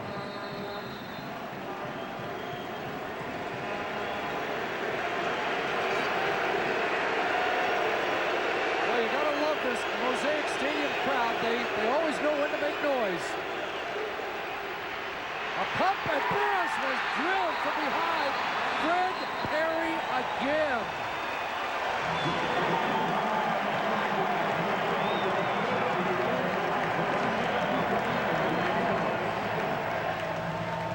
Fred Perry, a couple of these, has got some help from the secondary. He's up at the top of your screen up here.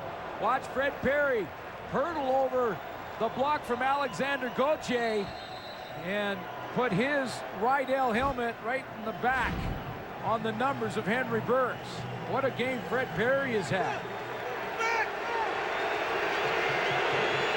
Three quarterback sacks and a big hit there by Perry. 2nd and 10. Blitz. Burris down again. Reggie Hunt gets to the quarterback this time.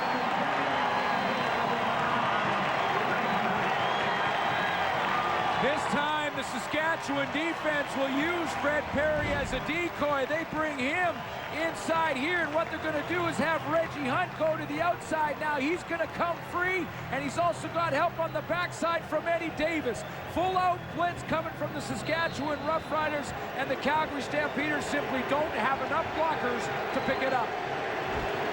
Reggie Hunt led Saskatchewan in tackles the last 4 years, his first sack of the year. And now 3rd and 18. The Roughriders trying to cap their best defensive performance of the year. And time count violation caused by Rider Nation. The crowd reaching new decibels before that snap. Well, they didn't want to get on Henry early, but they're getting on him late.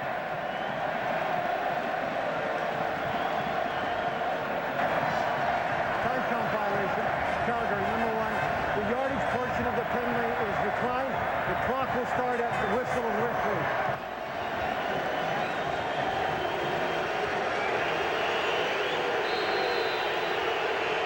Whistling in, the clock starts. 3rd and 18.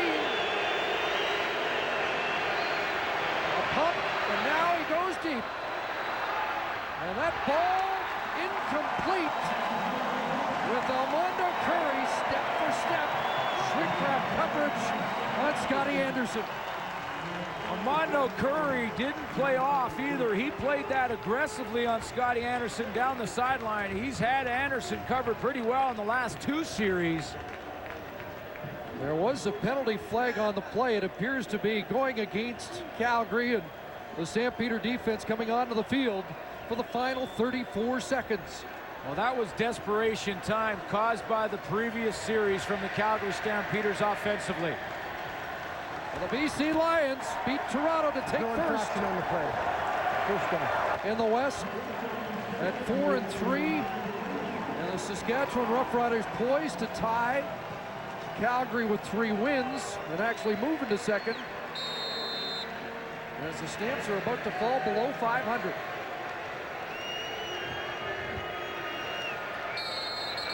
You know, and with the way things have been wacky and wild in some cases in the CFL of late, look how safe Saskatchewan is formation-wise when they go to down this football. They don't want anything crazy to happen. They've got a player way back on the 47-yard line. It's their prevent offense. It's a prevent offense. French is in there.